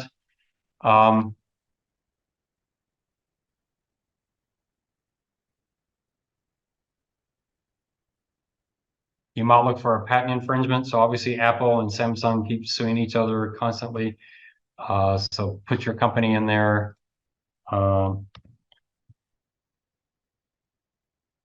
Broadcom last week filed a patent infringement lawsuit against Netflix and alleged that by using Broadcom's patents to run its streaming infrastructure, Netflix has directly contributed. I don't know if that's a big deal or not, but put your company in class action, infringement, those kind of things. They're out there. Are they millions? Are they billions? One thing that helps you a lot, and we'll talk about this some when we get into the accounting side. If they have a major lawsuit, they're going to have to put that in their annual report and discuss it. So you can certainly search on the word lawsuit in your annual report and see. You notice both Bensi and Jabari talked about reading annual reports. And I think Jabari's the one who said you don't have to read every single word, but you definitely need to get through their annual report and the annual report of a major competitor. That helps kind of give you issues that one might have missed. I don't know in your firms. I can't remember any major lawsuits with your firms, but every firm out there is being sued by somebody. It's just the nature of especially pharmaceuticals. So that Luis, yeah, you gotta pharmaceuticals get Johnson and Johnson just had a massive lawsuit because of their painkillers, and that was huge. Not huge relative to their earnings, but it's a huge number. So yeah, some of these firms, especially what's going on with some of these oxycodone or all those kind of things. Is there any special thing that they do is unusual? I'm not sure with your firms. If your firm buys a lot of fuel, diesel fuel or whatever, it was kind of interesting last night in Investment Society hearing about the refining business. Do they hedge that or not? So Southwest Airlines has had a reputation for hedging jet fuel when other competitors didn't. That's great when jet fuel prices are rising. It's horrible when they're falling. So you might think about that. If I were UPS, would I hedge out gasoline prices? I don't know. Most of that you can pass on to your customer. Airlines can generally pass that on to their customers because you kind of expect oil prices up. You expect the airline ticket to be more expensive. So think about it. Are there any unusual financial transactions? So who was doing Exxon? I forget.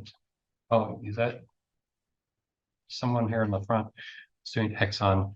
So is that you? No, I can't remember. So with Exxon, energy companies like to do these master limited partnerships.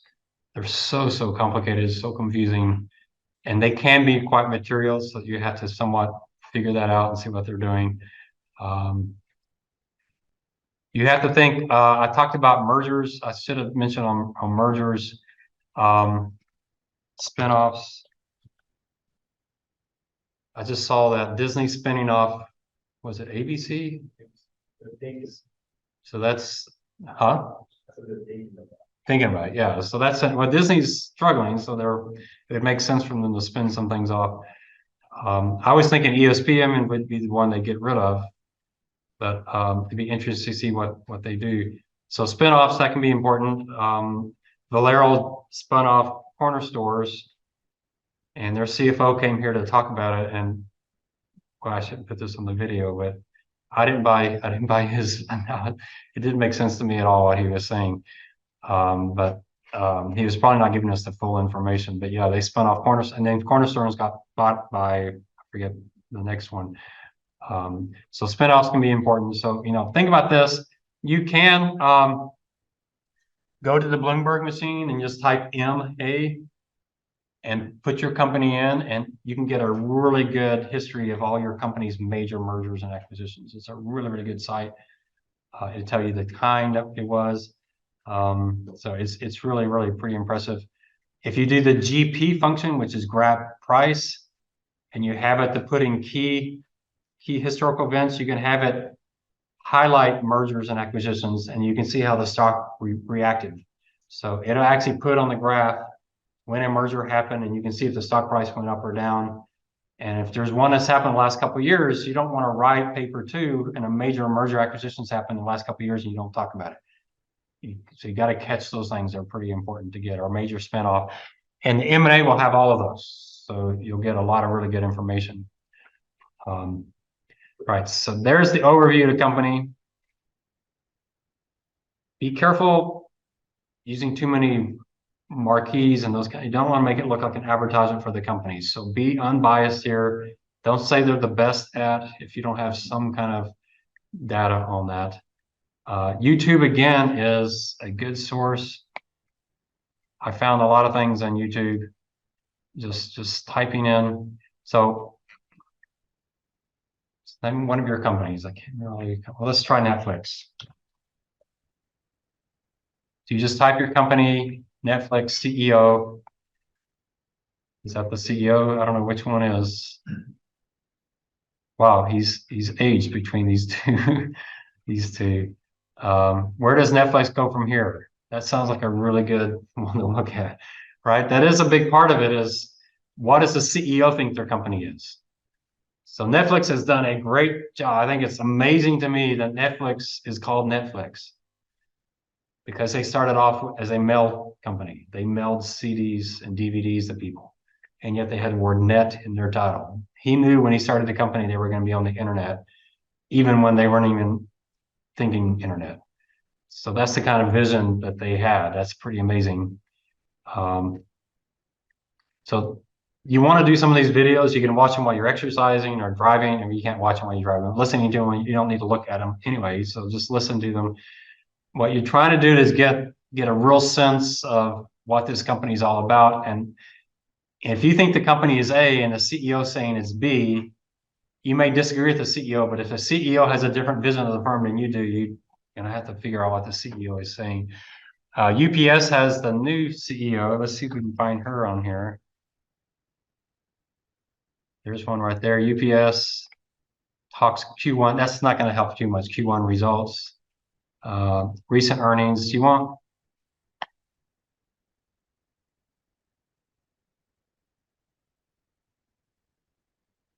Yeah, there's one that might be interesting. I have a quick question. For the management overview, like for example, he's doing, there's like a change of executives every now and then extending by Iger's contract with Disney. You want to talk about that as well? Like, well, we're going to talk about management. So historically, management has been the worst part of most people's paper. Because what I get is a bunch of biographies, which is really boring for me. I mean, they go down to a really low level, and maybe not the landscapers, but it's a little too much. So I don't need a biography of 7, executives. You definitely have to talk about the CEO. A biography is good if it tells me about them. So where have they come from? So like for UPS, her coming in UPS was a big deal. And the business breakdown does a really good job of talking. Most of the business breakdown does spend some time. I think they all spend some time on the CEO. Some of them spend time on a previous CEO that was the founder. That you could put into your paper, definitely. I forget which company it was, but their founder was huge and then passed away unexpectedly a couple years before. And so the business breakdown was saying, well, how serious is that? How important was that CEO to this company? So you got to get into those issues, but you don't want to just give me biographies are easy to get. You can get them off of Bloomberg, you can get them off wherever, but I don't need a biography. I need, what is it about this CEO that's important to this company? So UPS just hired one. Why did they hire her? What was her background? Is she coming in to fix something, or is she coming in to expand something? That's pretty critical. I don't know if business break. I can't remember. I heard this. It was on JCPenney. Really interesting discussion on JCPenney. So they hired this bigwig from Apple, who was going to come in and completely transform the company, and he did. He just absolutely killed it. But what he did at Apple that worked so well at Apple did not work at JCPenney. And it's a really good case study of just because you're successful here, you can't assume you're going to be successful. He destroyed the true value of JCPenney. What he did just irritated their most dedicated customers, and it didn't pick up the new customers. Yeah, that's a good case study that you could, no one's doing JCPenney because they're not doing all well, but that would be the kind of thing you want to do. We had a student do Hewlett Packard. And Hewlett Packard hired a CEO who had no technology background. Her background was retail, but she had a really good job. She did a really good job at turning other firms around. So they thought, well, she doesn't even know technology. She's going to come change. In my opinion, a technology company should have a technology person, but they're going to try and see if she could turn the company. So those are important to your discussion. I think every company to CEO is critical. In just my experience, my word, the USAA, Joe Robles was the CEO after Bob Davis. Joe Robles is a radically different person as a CFO than he was as a CEO. As a CFO, he was like Bob, what do you want us to do? We're going to execute it. When he became CEO, it's like, this is my game now. Every CEO is going to put their mark on the company. So you got to spend some time on that. What if the CEO is 70 years old? You know, none of you are doing Berkshire Hathaway, but you're going to spend quite a bit of time on Berkshire Hathaway's replacement. That's going to be really critical. The other thing you have to worry about is if your CEO is getting old, if there's 3 people up for replacement and you pick one of them, the other 2 are likely to leave the company because they want to be CEOs. So you're going to lose a lot of talent. CEO changes are a big deal. I don't know how many of your firms are going through CEO changes, or have y'all looked into that? It's not all, I mean, firms don't change CEOs every year. If you're doing AIG, they had 2 CEOs in 70 years. So it can last a long time. But y'all see the value of YouTube here. It really helps. I like hearing the CEO speak. She looks a lot younger than what Business Breakdown says, but this looks like this is a fairly recent video. So she's over retirement age, isn't she? She's over 65. She doesn't look her age, but when a CEO is over 65, you have to kind of start thinking, is a replacement coming here? How do you know some of your other, let's see, I'm trying to remember all of your firms. I can't think of. Dolby's interesting because there's still a family connection, right?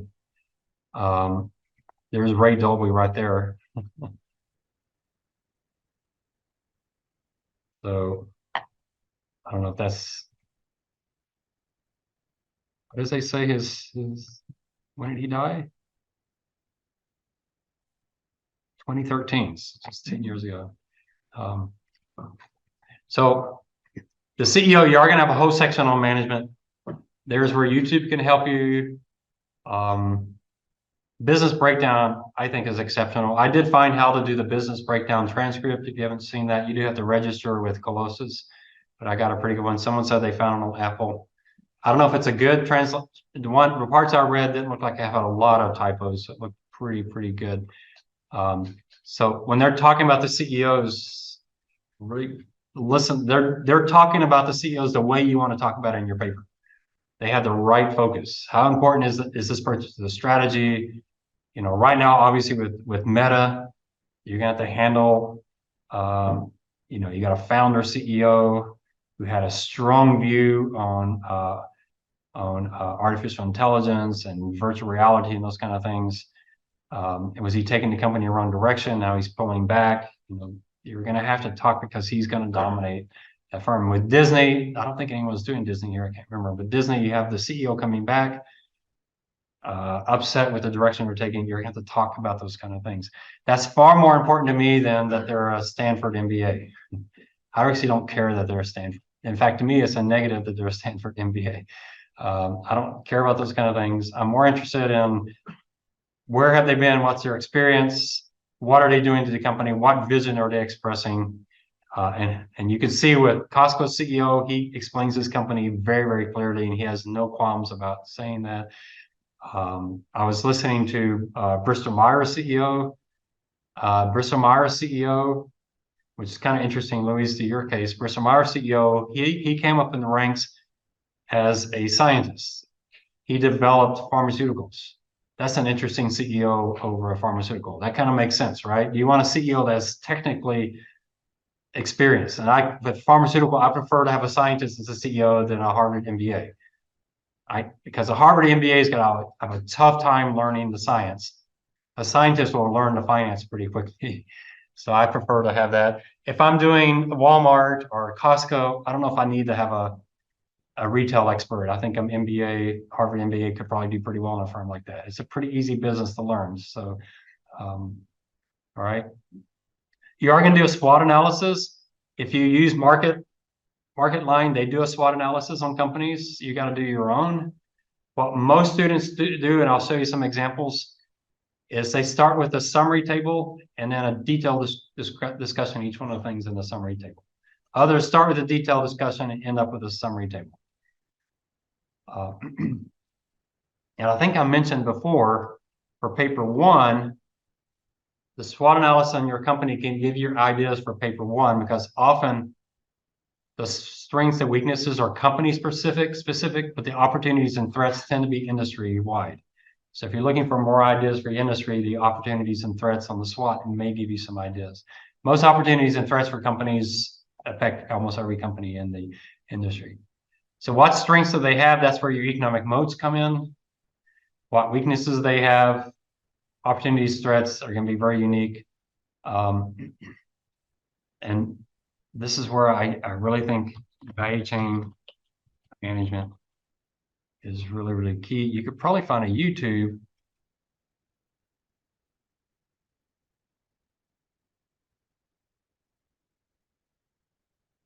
or don't say management, value chain analysis. Walmart value chain, 7 minutes. How good is it? I don't know.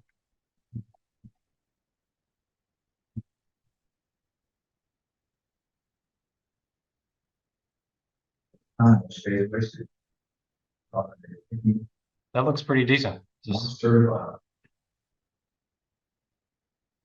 You do need a, well, this one, it's Walmart. You could do the company, getting your company's view of themselves. You may disagree with their strengths and weaknesses. I mean, how many weaknesses is Walmart going to talk about in this video? That they have high labor turnover. They don't pay as well as, you know, they're probably not going to talk too much about that, but they're probably going to give you some ideas. Obviously, supply chain is huge for them, and that's what this is talking about. Here's a video on value chain if you want to get some ideas. It looks like Walmart's value chain is supply chain. That seems to be their focus. That's what you saw definitely with Costco as well. What made Walmart the most powerful business in Power Worth? Business case study. There may be something there. So YouTube is a great source. You probably can find some papers. Just be careful. It's not some high school student's paper or something, you know. Do look at the source, make sure it looks like a legitimate source, it's well written. But maybe even a high school sophomore's paper will give you an idea you hadn't thought of. So who knows, because they're scraping from the internet as well. So SWOT analysis, pretty straightforward thing to do. Don't over rely on market line. So have your own ideas. Market line just is a starting point, just like market lines, Porter analysis is a starting point. But do go out the internet and see what other people are thinking. I'm not saying that for this class. I'm saying in your actual job. Anybody gives you an idea that you're looking for someone that thinks just crazy outside of the normal thinking process. And that's why I love Business Breakdown. They have a lot of that where they talk about stuff that's like, oh yeah, I wouldn't have thought about that. That's a really good idea. So Business Breakdown is a good place to start. I assume all of you are listening to your Business Breakdown podcast. Paper 2 is essentially, paper 2 is your business breakdown in your own words. So Business Breakdown is a good place to start. They don't do a SWOT necessarily, but they definitely talk strengths, weaknesses, opportunities, threats throughout there. You probably should have a company risk section. But I think it was Jabari that said, read the risk section of your annual report. Be really careful. A lot of the stuff is not that important. So on the risk section, if they're talking about stuff that affects every company, I don't mean every company in the industry, but every company in the United States, that's not a good one to focus in on. So worry about inflation. Yeah, everybody's worried about inflation. All right, so or do they have labor issues? Do they have some liability issues? Or is some legislation coming down the pike that could really disrupt them? Now, could you take company risk and put it entirely on the threats? You could. Your entire company risk discussion could be under the threats, and that's perfectly fine because there's so much overlap. I've had some students just force a risk section in the paper because I have it listed here. You don't have to have a separate risk section. It can be entirely under your threats. Okay. Or even some under the weaknesses. All right, so management. Key management. Your paper could be entirely about the CEO on this section. You could ignore the others if you want to. All right. Business Breakdown sometimes has the CEO talk. That's my favorite. So I think I mentioned Chipotle when she talked. They got this former CEO, of Cinnabon. That was exceptional. Try to get management talking, try to get the CEO themselves talking. You can see you have CEOs of big companies, they're going to be interviewed frequently. So that helps you quite a bit. Don't copy and paste. Don't even bother copying and pasting their biography. Read their biography, see if there's anything in there of substance. So, I'm curious to know you know how CEOs release Q2 earnings, they talk about it, but during that time there's a bunch of interns, so they ask questions. Do you think it's a good idea to see the reaction of the CEO with the question that you have no idea? yeah, you should. It's really boring, but you should listen to a company conference call, an earnings conference call. I don't know if quarterly versus the annual is radically different. So the most recent quarter would work. They're really boring, the first part, and they're boring because their company's trying to make it boring, kind of downplay. The question's the more interesting part.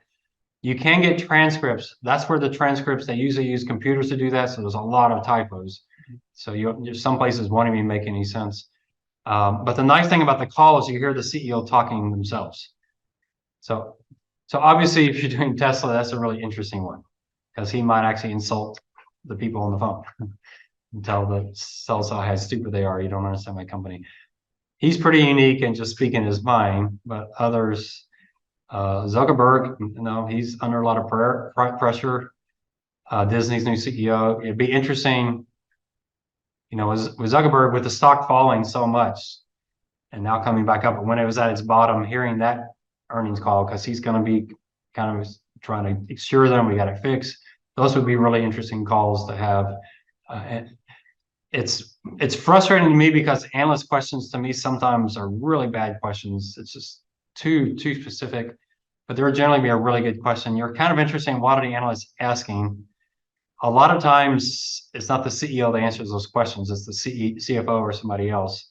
But it'd be interesting to see if the CEO actually answers a question. So yeah, have y'all gone through your company's earnings call? They're like about an hour long.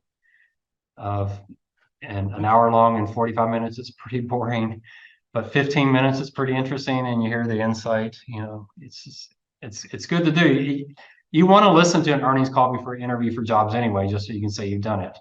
So yeah, so try them. They're pretty easy to get. Bloomberg usually has a transcript and the recording. The firm's webpage will have that. The firm's webpage may actually have a better transcript of the call than what you get off of Bloomberg. They're good to listen to.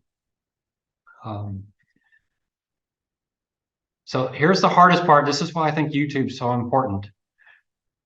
Where does the CEO want to take this company? What are they saying are their biggest strategies? So when I was listening to Bristol Myers, I'm sorry, Louise, I'm pretty negative on pharmaceuticals. I think they have really bad incentives and they do some ethically questionable things of selling drugs that don't work all that well and they overprice them. So Bristol Myers CEO, so if I'm going to invest in this pharmaceutical, I want to be one that's invested in the solution. How do we get pharmaceutical prices down?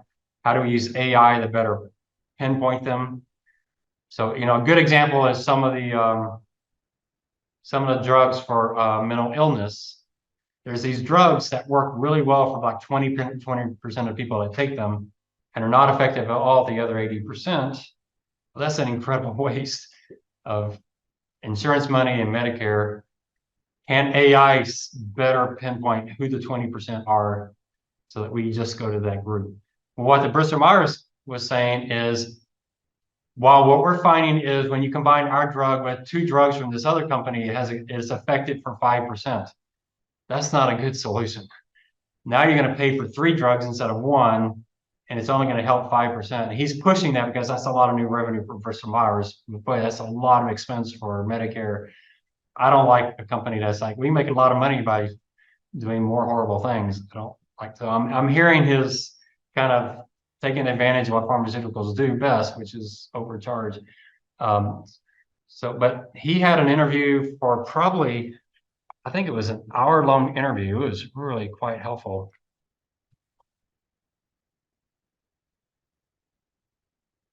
And I don't know how to spell Bristol Myers Squibb.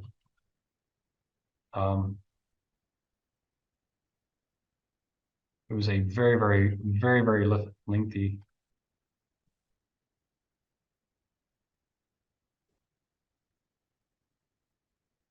So he was actually, what was good about that one is, and you might even look for this, it was at a conference. I don't know if it was an investment conference. It was a conference, which means the person interviewing him is a CFA and has a background in the industry. So the questions were really good. And I don't know anything about Bristol Myers, so I was sitting there, everything was like, okay, I see where this company is.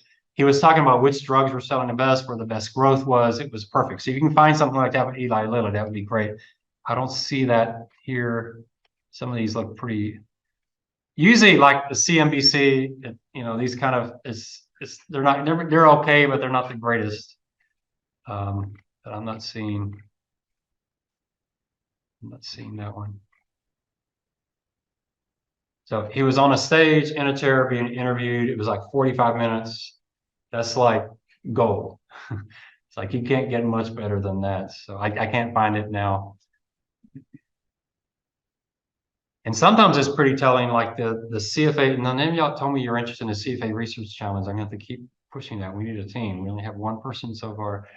But the CFA Research Challenge from 2 years ago, it was very insightful watching not just the CEO, but watching their management talk on these interviews. Because you got a sense of a firm that had no clear strategy. Everybody's off doing their own thing. It really was negative for me for the firm. No clear vision. We'll talk about governance here in a little bit. Listen to management. We talked about this. Any place you can get to hear management, try it. One thing I do is kind of late for y'all, but every time I ride Lyft or Uber, I ask the drivers what did they think about the company.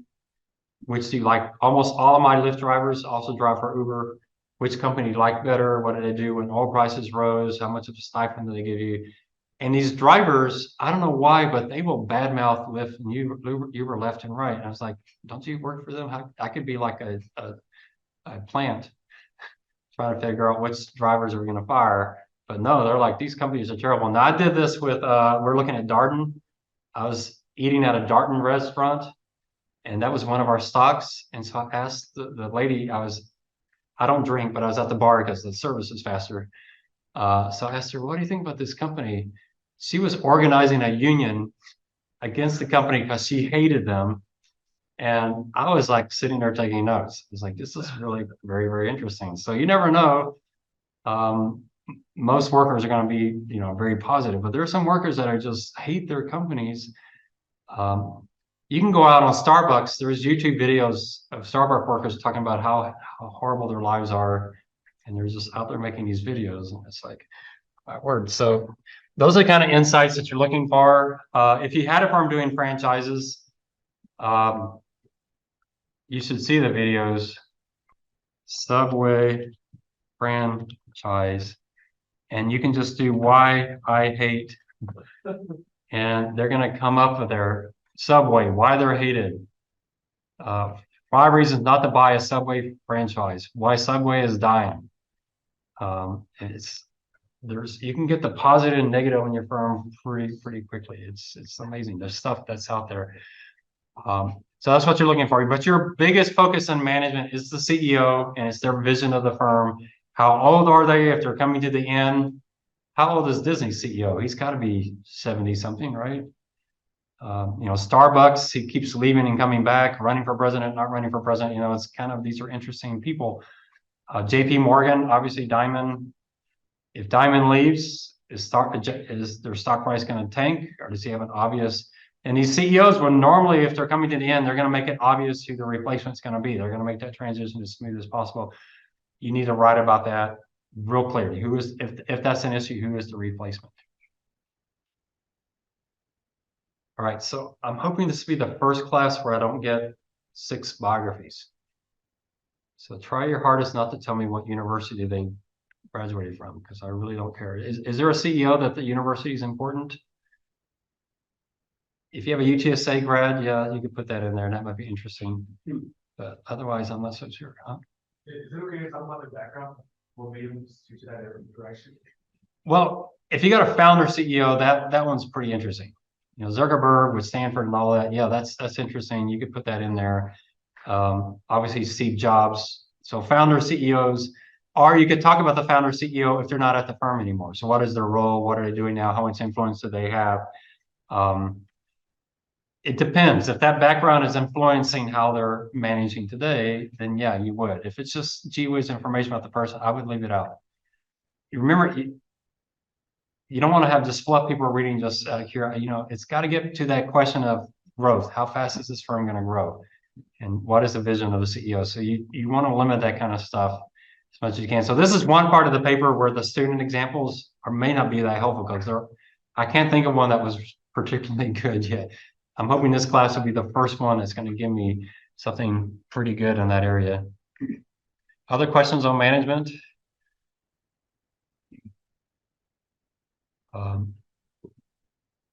Okay. Company fundamentals, we're going to spend a lot of time on this. So who in this class took my business finance class? I don't think any of y'all did. Dante did. All right. So Dante, you've already done this paper. It's real similar to what we did in your project once. So you got to get, but you didn't do Chipotle for that, did you? So you can't do that one again. So I'm going to go through that in detail. You should have already had all of this, but we're going to do it again just to make sure you're comfortable with that. I've done 90% of the work for you. You just got to do the other 10%. Unfortunately, the other 10% is pretty hard, but we'll do that. So we'll go through all of this. And then your forecasting paper, I'm going to do my best to help you, but there's no obvious way to do a forecast, but we will get into that. The key on the forecast is revenue. If you can get a decent revenue forecast, it's not too difficult after that. Essentially, what you do is get a good revenue forecast, and then you essentially just extrapolate from history. Cost of goods sold is 30% of revenues, and you just push that into the future. So getting that revenue is the key, and we'll talk about how to get a good revenue forecast. Nice thing about revenue forecasts and earnings forecasts is you can go to Bloomberg and get their forecasts and see how far off you are. You could even talk about that. We were looking at Bloomberg's forecast for Costco, and it just seemed completely crazy because Costco's revenue shot up because of COVID, and Bloomberg had them going up more and more and more. And you would think they would come down some off of COVID, but they had them skyrocketing up. So we'll talk about forecasting in quite a bit of detail. Be consistent with your industry research. What were you saying in that first paper that applies to your company? All right. So don't say, you know, in paper one, this industry is dying. It's really not much future. And then your paper is, hey, this company's great future. Everything's wonderful. That just doesn't make much sense. If they're in a dying industry, then they must just be killing it and taking everybody else's market share. So you got to be consistent. So always kind of think back to what you said. It's tough in this paper because you're writing it over so many weeks to remember what you said in the first paper and keep it going in the next paper. So, all right. So that's our next 3 papers, and they all come together. What most students do is they get papers 2 and 3 together, and they can't get paper 4 done, and they do that late. I'm okay with that. That's kind of probably 70% of the students don't turn in paper 4 with the others. So that's fine. All right.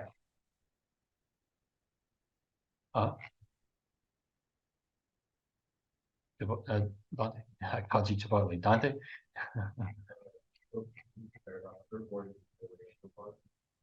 3 is the financial ratio analysis. Liquidity, solvency, turnover margin, ROE. Yeah, it's that piece of it.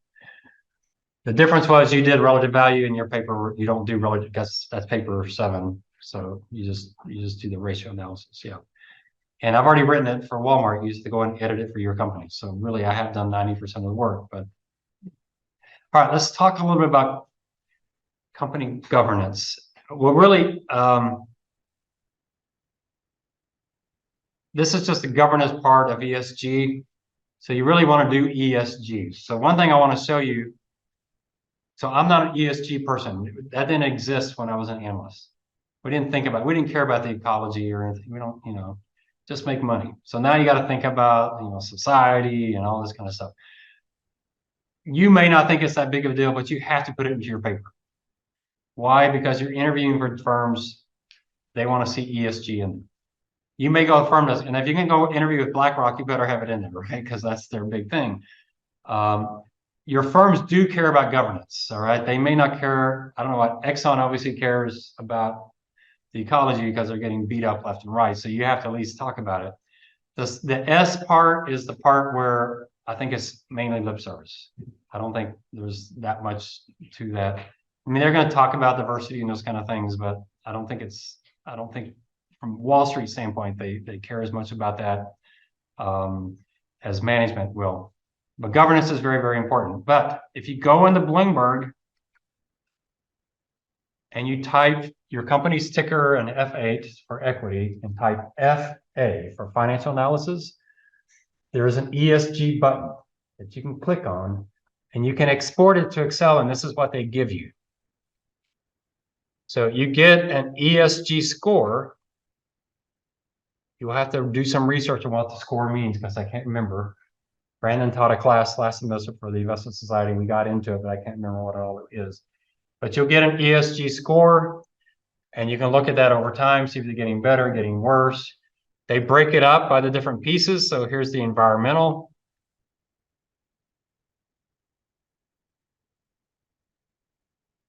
Some of them are just yes, no questions. I don't do this, so this isn't my thing. So you're gonna have to figure it out on your own, but you can probably, I noticed Bloomberg has an ESG help button where they'll essentially will walk you through this report and you can figure out what's important. So try to get something in your paper on ESG, all right? Now, you're probably gonna spend more time on the G than the ES. If you're Exxon, you're probably gonna spend more time on the E. The CFA Research Challenge, they threw ESG in, now you have to talk about it. So it's required. They threw that in as a requirement. So it's another reason to do it. But I don't know how good this stuff is. You have a human rights policy. I guess I can't imagine what you're, don't kidnap people or what. I don't know what all this is going to be in that. So I don't know, treat people with respect. The fact that you have a policy, I don't know what that tells you. It could be a really horrible policy. So I don't know what that means. Equal opportunity policy, they have one. Gender pay gap breakout, so that they have a report that they report it. Percentage of women in management in the workforce. So they have those kind of things. So look at all the stuff they have. How much of this will you put in your paper? Probably 1 or 2 lines of it, but you need to get something in there. You may not think it's that valuable for understanding the value of a firm, but it's topical. It's got to put that in there. I will say on G, on the governance, one reason I think governance is important is Dr. Misery, before he retired, he was saying students need to get more into governance because it really is pretty critical. So one thing you could think about, and this is pretty easy to get on Bloomberg, is who owns your company? And we'll get into that. We'll get into the notes. Are they institutional investors? Because obviously you're going to see BlackRock and Vanguard as major holders because they're the big index shops. But are there any activist owners of your company? Is there anybody out there that's trying to take over the company or change it? Those are the kind of things you're looking for to try to understand your firm. And Bloomberg does have, I forget how to get to it, but Bloomberg does have a button that shows the major stockholders of your company. List them by name, how many shares they own, what percentage they own, those kind of things. How do you know you have an activist shareholder? Well, they're pretty vocal. So if you have one, it's going to be somewhere in the articles about your company, what's going on. I don't know if any of your companies have that, but there's a few of them, they show up. You could go to the major activist shareholders and see whom they're talking about right now and just see if your company's on the list or even a company in your industry is on the list. But a lot of stuff, most of it you're not going to use. But let's talk corporate governance. Dr. Demordaran, I listened to his finance class. He has it all online, and he talked quite a bit about governance. And this is what he said. You're trying to get a sense of the stockholders, of the management's focus. Do they really and truly have the stockholder as their main focus? So, Julia, you have a company, we have a lot of family ownership. Are they just taking care of the family and they just have the stockholders there as a way to get some cash if they need it? Those are the kind of things you have to wonder about. I know a lot of these companies sign this kind of social conscious and then none of them did anything about it. I mean, that was their entire social conscience. They signed that contract. What does that mean? So the Mordaran says there are firms that the stockholder is not their top priority. So management may be their top priority. So you have to worry about that. Management may have huge incumbent advantages, so they can stay in power. They may have certain protections, so if they get fired, it destroys value of the firm. That's the kind of thing you're looking for. How much time are you going to spend on the board? So this, I'm not so sure. I would spend a little bit of time at least thinking about it and looking at it. Who is on the board? The one thing I think, like with the pharmaceutical, that's a really complicated business. Are the board members, they have background? How many PhD doctors are on the board? Scientists. I would find it really tough to walk into Lilly as a board member because they only meet a few times a year and figure all that stuff out. It's pretty complicated. The boards I've worked with, I had the mutual fund board, and they get 2 books about that thick, and you get them a few days before the board meeting. That's a lot to understand. It was interesting at USA with the USA board, Bob Davis was a huge believer in the board. He expected them to read all that material and understand it. He wanted them to take charge and understand and give feedback. USA is a very complicated business. If you have someone from Oracle on USA's board, banking and insurance are really difficult businesses. USA's board is dominated by whom, would you think? A bunch of what? Generals, admirals. They're really very well trained. A lot of them have a lot of quantitative background, but they may know nothing about financial services. That's a tall order for a board. We talk about the board having more, board is supposed to take more charge of the firm, its strategy, those kind of things, but that's a tall order on a really complicated business. So who is on your board? What's their understanding? How long have they been there? How independent are they? So it was interesting. The more they're in talked about how Disney at one point, the main board member was Disney CEO's personal lawyer. That kind of tells you where their priorities are. You know, there's a big conflict of interest there. The board I had to answer to, the CEO of our board was also the CEO of my company. And he would, I'm putting this on recording, so I shouldn't do that, but I'm going to go ahead anyway. I'm retired, who cares? But anytime the board started challenging him, it was like, no, that's not your responsibility, that's management. So there's always this tension when the board started questioning, why are y'all doing that? And they're like, hey, we're management, you're the board. You just give high level guidance. There was that tension there. Can the board actually do anything? Does it actually change policies? Does it actually make decisions? And my guess is a lot of boards, not so much, because they just don't meet that much. I've always wanted someone to call me and put me on the board. I wouldn't mind making $100,000 a year for 4 meetings. Sounds like a pretty good job, but there's a lot of personal risk there. If the firm gets sued, you can get sued, you know, so there's risk. But it sounds like a heavy pay for a little bit of work. So board directors underworked, overpaid. A lot of times they're CEO of other companies. So when it comes to management compensation, they sure don't want to underpay this person because they want their board to give them a big pay package. So, you know, you have to kind of wonder about the boards. But do look and see what's going on. I was on the board of directors of a credit union. We actually had quite a bit of influence. We actually changed policies. We set rates. But it was a small credit union, so we did a lot of stuff. We essentially became an extension of management. Became essentially their asset committee. So it depends. There are some boards that are pretty active. How independent are they?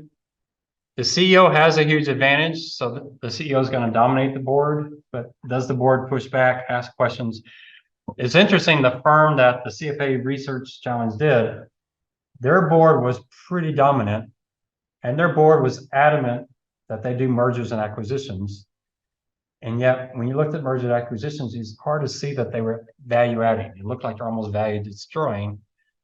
And this board just kept hiring new CEOs and telling them to do more M&A. And that was what our team said is, hey, their only strategy is M&A, and that's not adding value. You know, they've done all these M&A activities and their revenue growth is practically zero. What are they doing? What are they getting out of it? That was a board that was dictating a particular strategy that we didn't think was actually working, and so that was what they did. There are some SEC filings you can look at that might give you some insight. So you're asking, does the board work for management or work for the stockholder?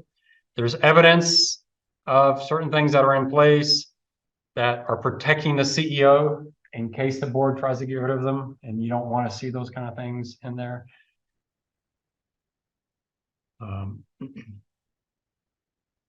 What are potential conflicts of interest in management versus your interest? And then who are the largest stockholders? So if your largest stockholders, and they usually are the institutional investors like the BlackRocks and Vanguards, BlackRock and Vanguards don't really care. It's a firm, they don't like what management's doing, they sell the stock and they go buy another stock. It's not their job to fix the company. And so they're pretty uninvolved investors. They just say, hey, I don't like what you're doing, sell the stock, go somewhere else. They're not activist investors. Now BlackRock has, that's right, BlackRock has gotten a lot of press about, the climate change and those kind of things. I've gotten, who's beating them up, the left or the right? And the answer is yes. The left and the right have both beat them up. The left for them not going far enough, the right for them going at all. So, there's a case where, you have to kind of ask, if BlackRock is one of your major stockholders, what kind of advocacy are they doing? One thing I learned when I went over to the investment side is from mutual funds. We weren't a major mutual fund, but we had some pretty sizable ownerships in some firms. We had to vote all the proxies for that firm. Well, I don't have time to vote proxies because there's so many of them.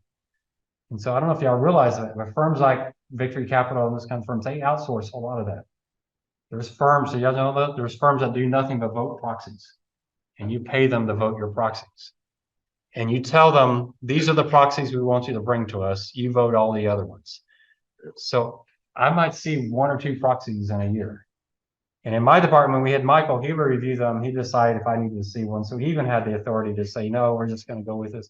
I would get calls from proxy advocates saying, we need you to vote like this on this particular bill or like this. So a lot of firms, especially on the buy, the mutual funds, big insurance companies, they don't want to mess with management. If they don't like the firm, just get out, stop investing. So an activist investor, that's interesting. Do you want an activist investor?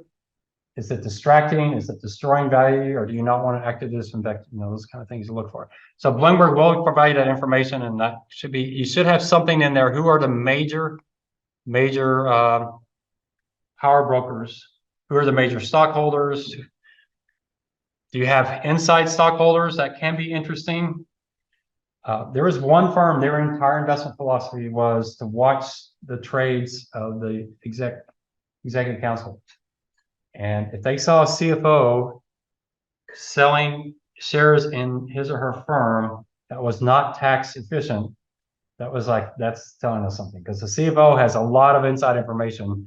If they're selling a bunch of the stock and they're causing a major tax hit, that CFO is telling us we don't like this company, the stock price about to fall. And there's a firm that was there. Can you imagine that? That's all you did was watch insider trading to tell you whether or not to buy or sell the stock. They had a database. They kept it really, really strong. I'm not saying all of y'all would do this, but it's just something to think about just in case that's going on. You can certainly ask how much of the company does the CEO own? What is that CEO's ownership percentage? I don't know. What is Zuckerberg now? I don't even know how to spell Zuckerberg. But I won't try it, but what percentage is his ownership of Meta? That could give you some indication of, now, this is something, we might get into this, but some of these firms have special classes of shares, so that certain parts of management have more power than their percentage ownership. You can certainly look at that as well. Like Google or Alphabet has multiple classes of shares. All right, so we'll finish this up.